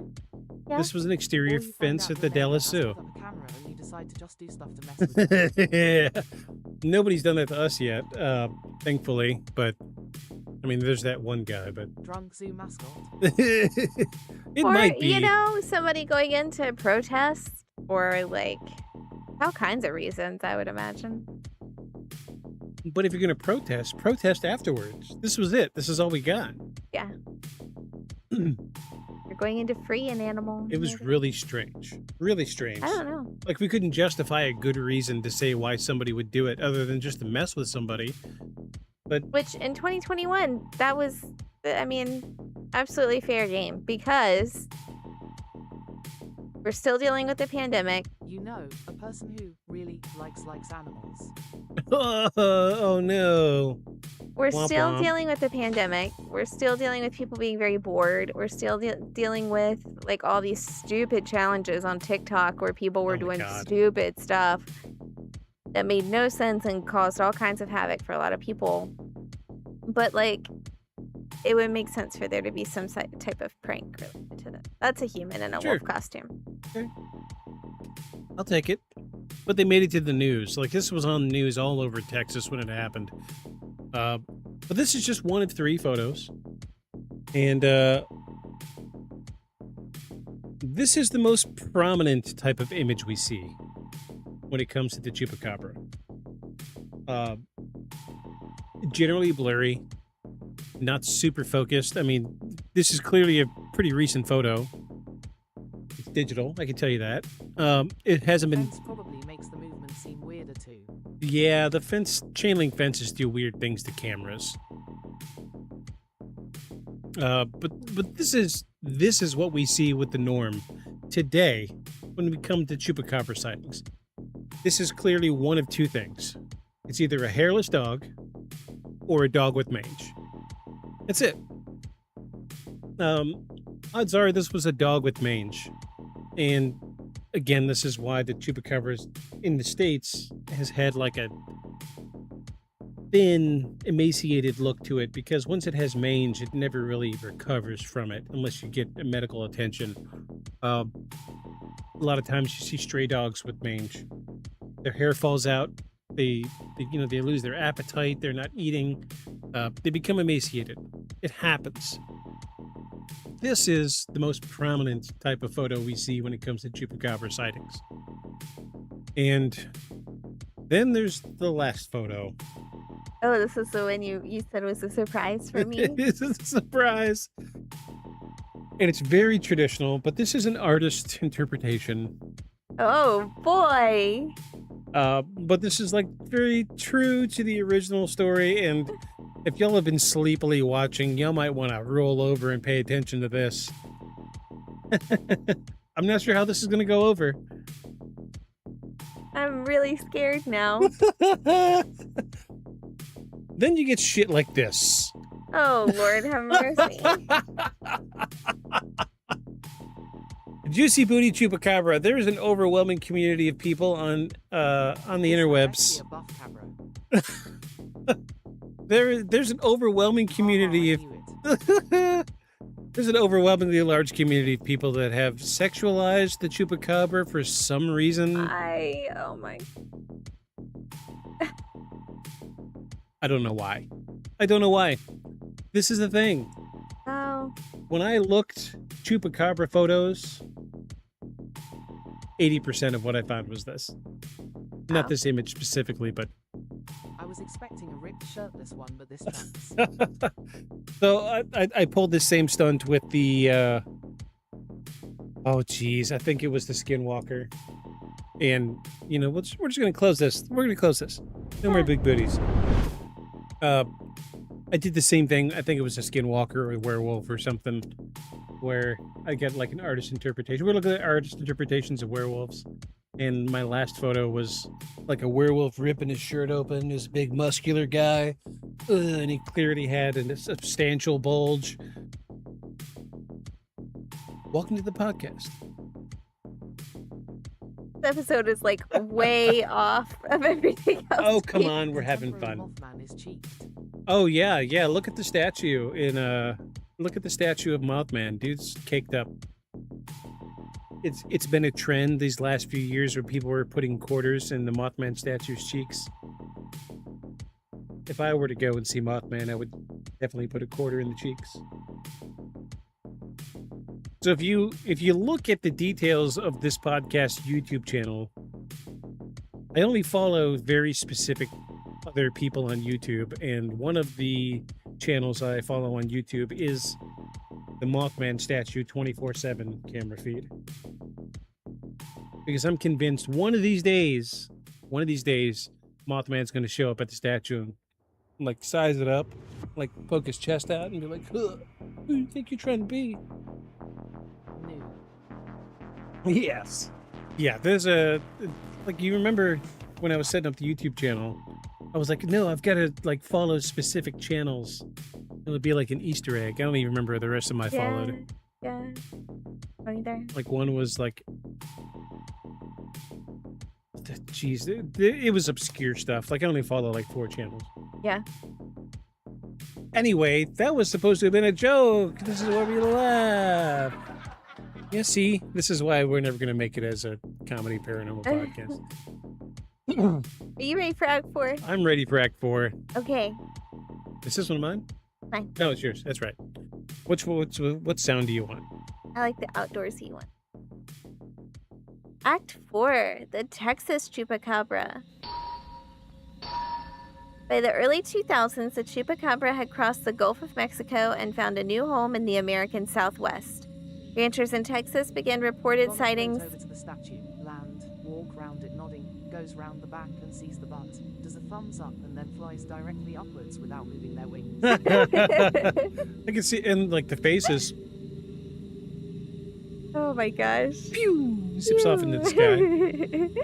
Oh my Like a goodness. Mentos commercial. Mentos, the fresh maker. Ah. Ranchers in Texas began reporting sightings of strange animals lurking around their property at night. It's like firing a bullet and watching it drift towards the stream to disrupt an important bit.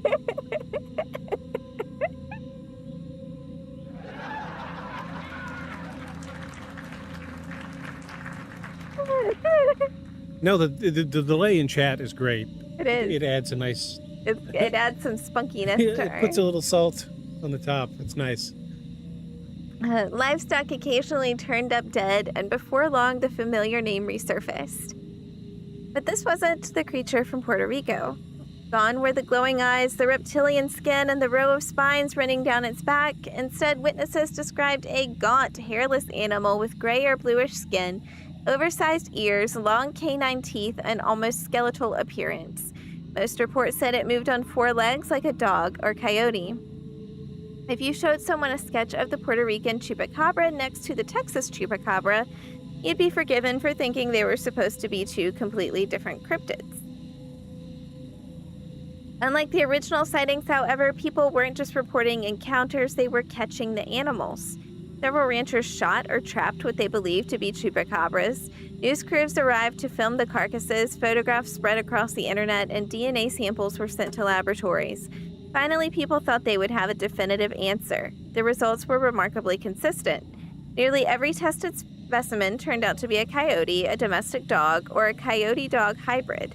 Many were suffering from advanced cases of sarcoptic mange, a skin disease caused by microscopic mites. Mange causes severe hair loss, thickened skin, open sores, and dramatic weight loss.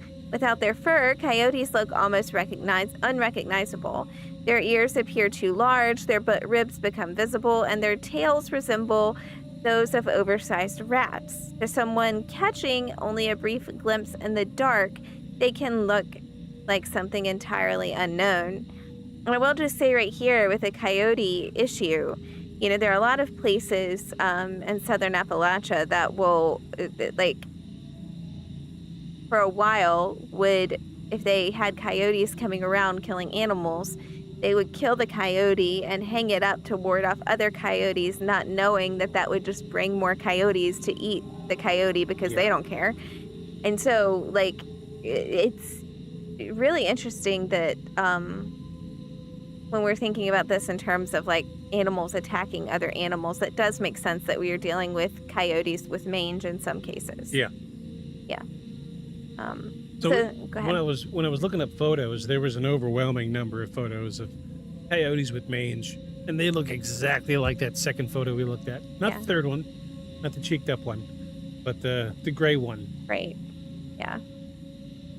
The disease also changes behavior. Healthy coyotes rely on speed and stealth to hunt wild prey. A coyote weakened by mange often can't catch rabbits or deer, forcing it to seek easier meals. Chickens, goats, or other livestock become attractive targets because they're slower, confined, and far less likely to escape. For many scientists, that solved the mystery, but not everyone was convinced. Some ranchers pointed out that not every reported attack could be linked to a captured mangy coyote. Others argued that DNA tests only explained the animals that had been caught, not the creatures that were never found. They also questioned why eyewitnesses from different locations continued describing unusually aggressive behavior and strange physical features that didn't always match the diseased canines. There was another interesting detail. The Puerto Rican creature and the Texas creature were so different that many researchers now believe they represent 2 separate phenomena that became merged under the same name. One may have been born from eyewitness accounts, fear, and media influence. The other appears to be based largely on real animals suffering from a devastating disease. If that's true, then the Chupacabra isn't one mystery. It's 2 entirely different stories that collided into one legend. So after more than 30 years of sightings, investigations, DNA testing, and countless eyewitness accounts, where does that leave us? So now we are going to weigh everything and see if the Chupacabra is absolutely paranormal or not paranormal. Bum, bum, bum. Yeah, we broke down. I think what we're looking at is the obvious answer here. But that's not entirely up for us to decide. Nope. We are going to set up like While we you have do been that, doing. I'm going to go get our guest. Yeah, go get our Act 5 guest. And while she does that, I'm going to go ahead and set up our prediction for tonight. This is the fun part of the evening where everybody gets a chance to vote on whether tonight's case is really paranormal or not. Just a second, gotta pull this thing up. I should already have this going, but all right, we're gonna set up this prediction so everybody in chat on Twitch and in YouTube gets to participate. Everybody gets a chance to vote on Twitch. Directly in chat, you'll see something that's gonna pop up here in just a second. The prediction will be what will be the decision, absolutely paranormal or not paranormal. You get a chance to vote and wager some channel points. And if you're in the majority vote, then you get channel points as part of the, you get a piece of the pot. You get a piece of the pot. You guys are going to get 10 minutes to vote. And those of you in YouTube land, you're welcome to just type into chat whether you think this is paranormal or not paranormal, and we would take your vote into account. For those of you in Twitch tonight, if you look up at the top, you're going to see a nice purple banner where you can predict with channel points. You are welcome to vote. You don't have to vote. It's not necessary. I believe we can come to a general consensus between the group that we have tonight. I think I know where I'm leaning. And again, this is one of the reasons why I never really wanted to cover this case. But geez, I think I know where Worlds is going to vote. I'm interested to see where it's going to lean. We've got a number of voices that everybody's allowed to vote. Everybody's allowed to participate. We got 9 minutes left on the vote. Again, those of you watching on YouTube, you're welcome to just type in the chat whether you think this is paranormal or not paranormal, and it will count towards the final vote. Any second now, we should be having our third host appearing. He's coming. I promise he's coming. Everybody's favorite person to see. Everybody's favorite. I hope y'all are enjoying it. I will say, those of you, It's definitely one of the least interesting cryptid legends for me.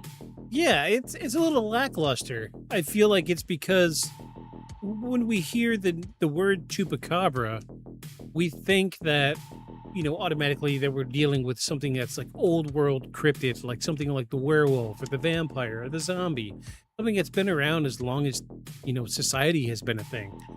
But when we really look back at the first case of 1995, we're like, was it really just, you know, that early? To me, 1995 was just the other day. But I don't know. I agree. I've heard of the Chupacabra for years now, but hey, there's not enough lore like the vampire or the werewolf. It's pretty scarce. Uh-oh. Here he is. Here he is.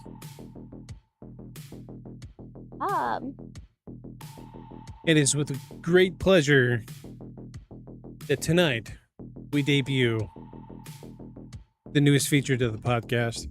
I bless you all with the great puppy cam. Womp womp womp. Yep, I said we were going to do it, and now we can do it. So here he is. The great Basil is here with us this evening. We have a puppy cam now. He's right here. He's sitting on the ground, and he's very happy to have his bone. Get a round of round of applause for the puppy. Basil based Bob. He's very happy to be here. Every Sunday he gets a special little treat when we get to Act 5, and usually we struggle to hold him, but he just wants to chew on his bone. So this seemed like a logical round of applause. This seemed like a logical step to give him his own camera because he's here. He deserves his own spotlight. Everybody loves seeing the puppy. Everybody loves seeing the puppy. All right, so we got 6 minutes left in prediction. Thank you, Otter, for your first time chat. I appreciate that. Welcome in. I hope you've been here for the whole thing.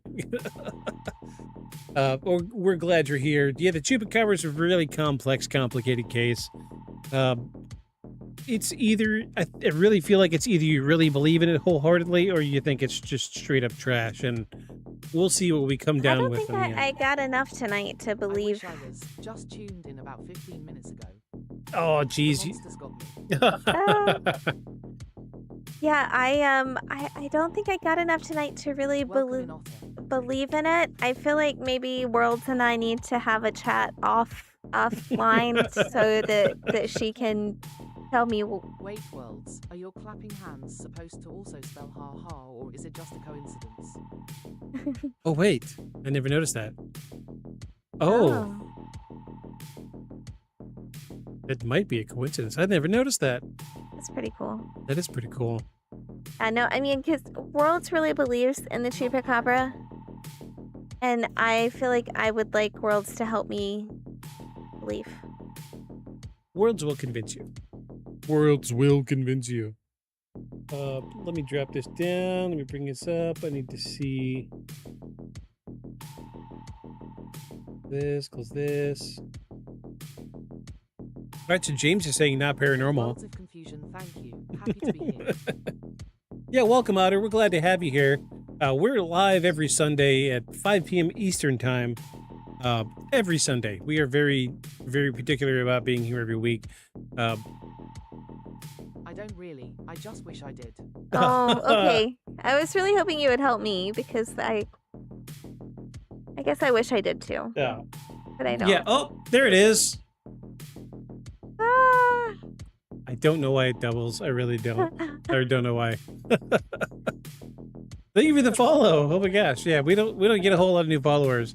Thanks a bunch. Basil appreciates it. I know. Tail wagging. See his little tail wagging. There Basil. just isn't enough meat on it. Yeah, there really isn't. There really isn't. It's a raccoon with no neck and mange. You the best. The spooky and paranormal, right up my street. Who was the new follower? I didn't see the name. It was Otter. Otter. Oh Otter yeah, followed us. thanks for the follow, Otter. I couldn't see it. At Worlds of Confusion, sorry, that was me nipping out to the shops. Well, all right. Let's breeze through Act 5 right quick and give y'all some time to finish voting. We're going to tally these votes here at the end of Act 5. We're going to rip through this real quick like.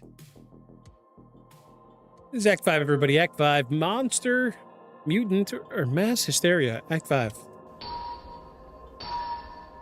So after digging through decades of eyewitness accounts, scientific investigations, DNA testing, and media reports, we've reached the question and we've set out the answer. What is the Chupacabra? If we only look at the Texas cases, the answer could seem straightforward. Every animal that has undergone reliable DNA testing has been identified as a known species, usually a coyote, domestic dog, or a coyote-dog hybrid. Many suffered from severe sarcoptic mange, a disease capable of transforming an otherwise familiar animal into something almost unrecognizable. That explanation fits the appearance, the behavior, and often the attacks on livestock remarkably well, but the Texas sightings aren't where the story began. The Puerto Rican outbreak remains the most intriguing part of the mystery. Hundreds of livestock deaths created genuine fear, and the eyewitness accounts that follow describe something unlike any known animal. While later investigations found little evidence that animals had actually drained of blood, many questions surrounded those original reports were never fully answered. Were they isolated predator attacks that became exaggerated through rumor? Were frightened witnesses unintentionally influenced by one another?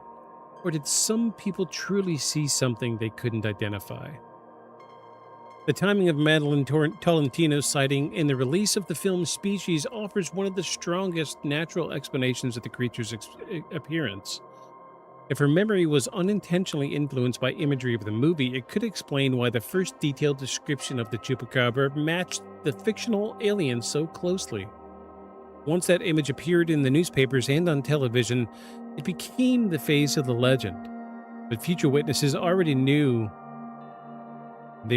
what they were expected to see. But that doesn't mean every witness was lying. In fact, it's far more likely that most people were honestly describing what they believed they had seen. Human perception is surprisingly fragile. Darkness, distance, fear, expectation, and even stories we've recently heard can shape the way that we remember an event. But that's not dishonesty, it's simply how memory works.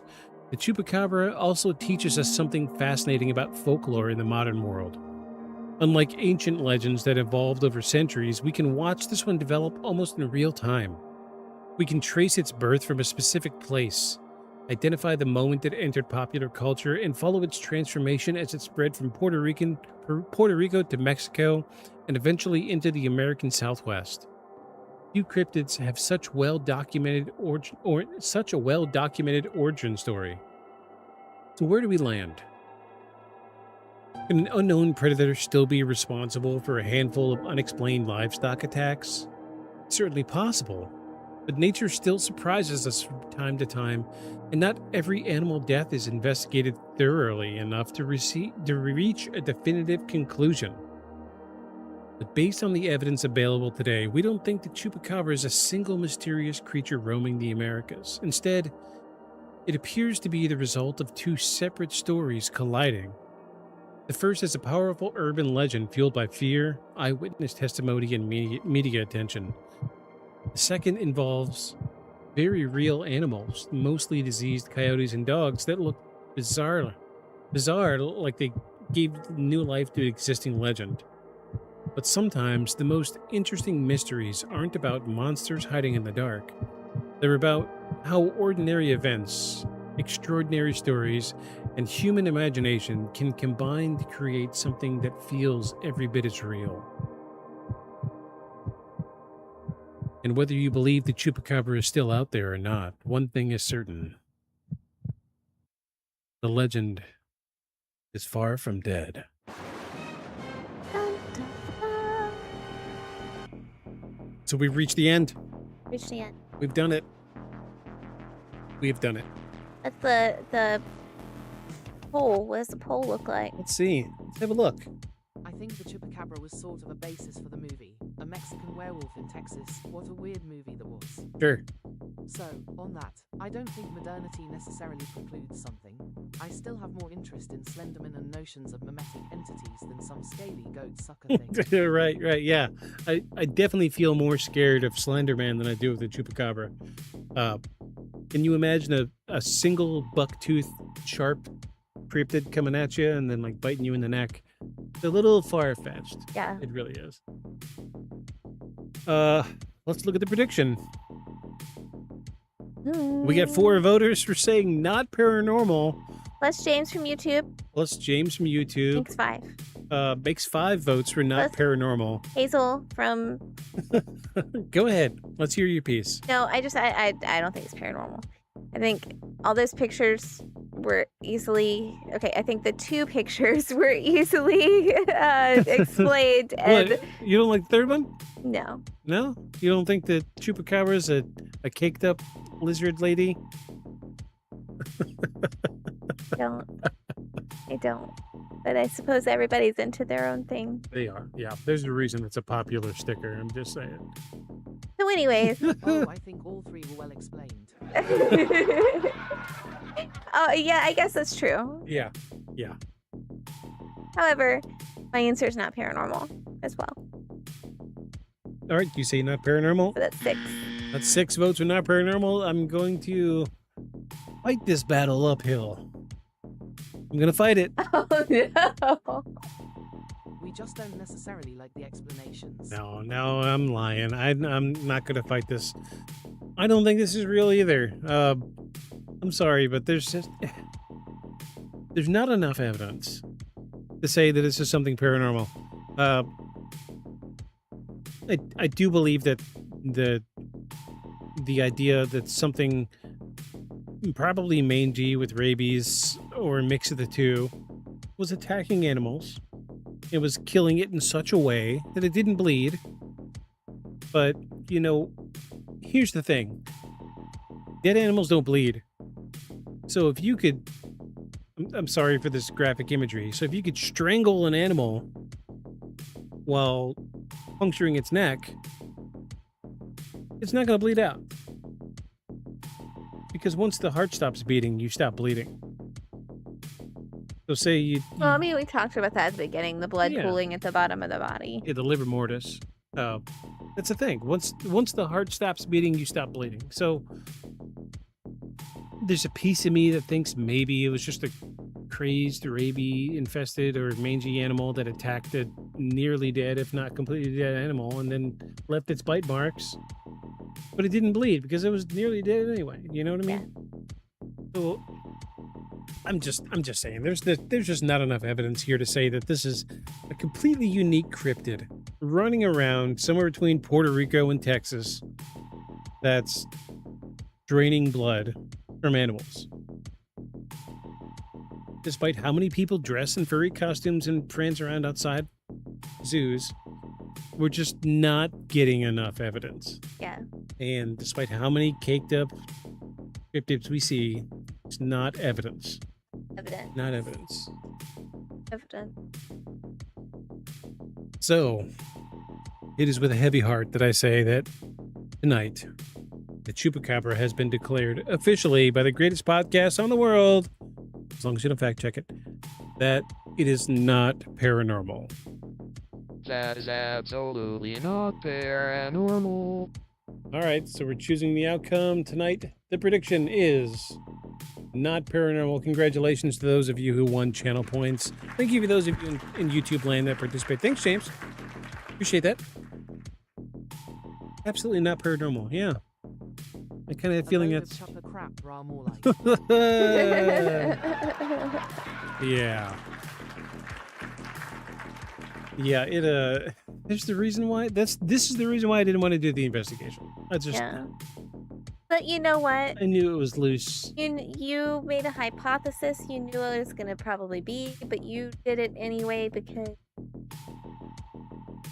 did your due diligence. Due diligence, yeah, because I love this show and I love this podcast and I love every single one of you that show up every week. Yeah, it's about being thorough, right? And I wouldn't be a good paranormal investigator if I didn't do my due diligence and check the boxes and do the research. Nothing gained and all that. Yeah. It's part of being thorough. So I will say this, and you'll never get me to do the investigations on these because I already know I'm never going to investigate the story of the lady in white or the lady in black or the lady in red or the mystical lady of the lighthouse. I'm sorry. It is lady in red. I'm sorry. There's 1,001 stories like this, and they're all the same. It's a lover waiting for her man to return, and her spirit is standing on the bluff waiting for him to return from his voyages overseas. And he never returned. He died in a shipwreck the day before. And she is cursed to stand watch over the coast until he returns. And to this day, you see the lady in white of the North Point Lighthouse wailing. If you listen closely, you can hear her cries on the wind. Yeah, we're not investigating that because there are so many of those that, I could probably throw a stick. We're so close to the coast now that I could probably throw a stick and hit 5 or 6 of these stories. That is something that I had brought up at work. I was like, I'm looking for creepy ghost stories or something. And they're like, oh, the lady in white over at East Point. I'm like, no. That ain't gonna fly. Yeah, you and every other 5th American in the country has come up with that story, and it's not flying. I'm sorry. It makes for good storytelling, but I think that's all it was good storytelling. If you went off to sea and you didn't come home, and then I died, I'd just come find you. Yeah. You're not getting away. I already told you you're stuck with me. House. Not by myself, not as a ghost. I'll come find you and drag you back. Okay. Fine. Drag me back. I'm good with it. As long as I'm with you, I'm good. Well, all right, folks. We've done it. We've debunked another case. Chupacabra is not paranormal. That is absolutely not paranormal. And since nobody else popped this, I'm going to pop this redemption because it's the newest one and I want to do it. Where's it at? Where's it at? Where's it at? Oh, there it is. Very end. Pancake. Milkshake.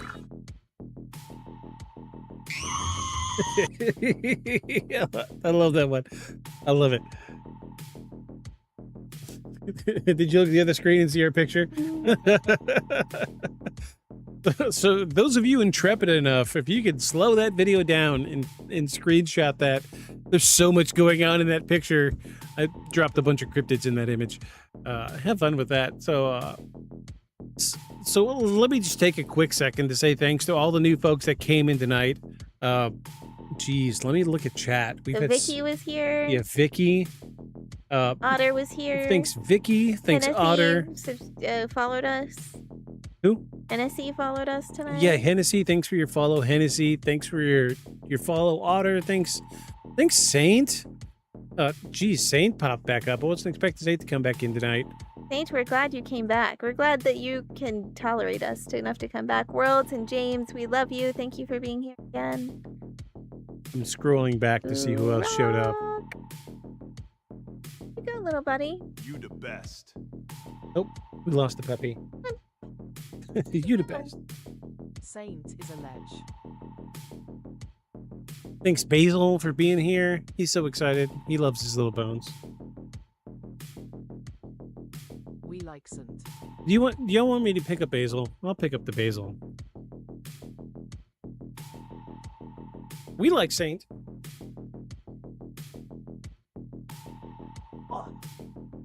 Everybody in the interwebs wants to see your face. Oh. The great Basil. The great Basil. Oh, your face is all slimy from chewing on your bone. I love slimy faces. Okay. Go back down. The great Basil, everybody. Everybody loves Basil. Basil is the best. Our unofficial mascot. So we're going to keep the puppy cam going for a little while. As long as he's here, I will have the puppy cam on. Spend a little time moving some cameras around, making sure that we had a good... 10 out of 10. Awesome! Yeah, I'm glad everybody loves that. Took some doing. I actually had to rig it. It's rigged up upside down. It's a little weird, but you know it works. I noticed a few other streamers did it, and I was like, we're trying to bring him out of his kennel some more when we're not able to supervise, and this is a good way to bring him in. And it seems like he's becoming a little fixture of the show. I love this little guy, my bro. Go going. He needs his own little light down there, I think. Underneath the shelf for the phone. He's directly underneath the phone. And a giant squishmallow. That's like a 48-inch squishmallow. Yeah. Thing is huge. Anywho, thanks everybody for being here tonight. I hope all of you that came tonight, even you, Otter. I know you came at the end, but I'm glad you're here. I hope you come back next week. What are we planning for next week? What are you thinking? Hey, I'm just along for the ride. Let's look. Let's look at our track record here. I believe we did Alien last week. I'll definitely be tuning in next week. Fantastic. We'd love to have you. Yeah. There's so much going on there's so much going on at the beginning that you just didn't see. So we did Chupacabra this week. We did the Face Peelers last week. We did the Winchester Mystery House the week before. We did the Black Knight Satellite the week before that. Yeah, I think we're about ready for time. Yeah, I think we're about ready for a good ghost story. We'll dig through the list and see what we can come up with. We'll find something good. I like to dig for stuff that has good evidence. We're definitely not going to do an investigation about the lighthouse white lady. Love a good ghost story. Yeah, let's do a ghost story next week. No white lady of the graveyard at the freaking bluff edge. Don't expect any of that bullshit. But is this a safe space to complain about Zach Baggett? Oh, absolutely. Yes. The Grey Lady. The Grey Lady? No, that's another color we don't cover. We don't cover the Grey Lady, the White Lady, the Red Lady, the Black Lady, the Purple Lady. I'm the Grey Lady tonight. Yeah, I'm the Grey Man. Did we mean to match? No, we did not. And again, I'm going to point out, if any of y'all want to join the Discord, the invitation is down below in Twitch. If y'all are welcome to join up, going to start posting a little more stuff on the Discord about the podcast, and I hope that everybody's going to enjoy themselves. Just try to be friendly and mindful of other people's opinions and all that stuff. Don't be hateful. I'm quick to ban a motherfucker. But y'all are welcome to join. Open invitation. The link is down below if you're watching on Twitch. That being said, let's hit this closing monologue. I hope y'all enjoyed tonight. We're going to wrap this thing up. We're going to get the hell out of here. I could see that you're eager to chase the puppy. It's not that I'm necessarily eager. I'm like a helicopter parent. I have to make sure I'm not getting into something that's going to hurt him. Yeah, I think this weekend was a fantastic exercise and letting him do his own thing a little bit. And we're learning. We're still learning. But it is what it is. Let's turn off the puppy cam. He's gone. Thanks again, everybody here tonight. Let's hit this closing monologue. We're going to get the hell out of here. Here we go. We're probably going to raid. Let me set up. We're going to raid Hef because I saw that he was streaming. I haven't seen Hef stream in weeks. So I'm going to set up to raid Hef. Those of you who don't know Hef, me and him go way, way, way back. Woo H-E-P-H. Way, way, way back. Give him a like, give him a follow, do all that good stuff. Tell him that I sent you. But before we do that, we have a closing monologue to get to. So tonight, on Beyond the Shadows podcast, we chase one of the most famous cryptids in the world. And like so many of the cases we investigated, the deeper we looked, the more complicated the story became. We found eyewitnesses who genuinely believed they had encountered something impossible. Scientists who offered reasonable explanations and enough unanswered questions to keep the legend alive more than 30 years later. Whether the Chupacabra was born from fear, misidentification, or something we've yet to explain, it's a reminder that the line between folklore and reality is often much thinner than we'd like to believe. So if you enjoyed tonight's investigation, don't forget that we go live every week with a brand new case. We never know where the evidence is going to take us, and that's what makes this so much fun. If you're watching on YouTube, be sure to subscribe and turn on notifications so you don't miss the next investigation. If you're listening in your favorite podcast platform, we'd love and appreciate a follow and a review. It genuinely helps more people discover the show. And if you want to join us live, head over to Twitch, where you can be part of the investigation as it happens and help shape the discussion in real time. Oh, I gotta switch the music. Here we go. So, if you find yourself walking through a quiet pasture late at night, the only sound you hear is the wind moving through the grass. Don't panic, just because you catch a pair of glowing eyes staring back at you. It might be a coyote. It might be a dog with a really bad case of mange, or it might be something that hasn't made it into biology textbooks yet. But whatever you do, maybe don't volunteer to investigate the strange noises coming from the goat pen by yourself. But whatever you do, make sure you follow us and Basil Beyond the Shadows. Good night, everybody.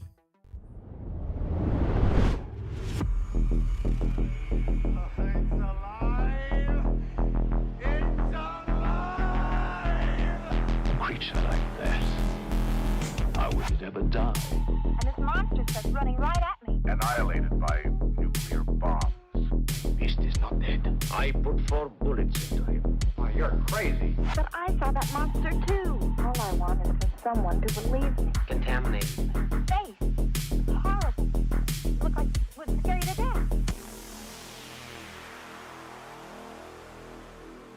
Let's get to work.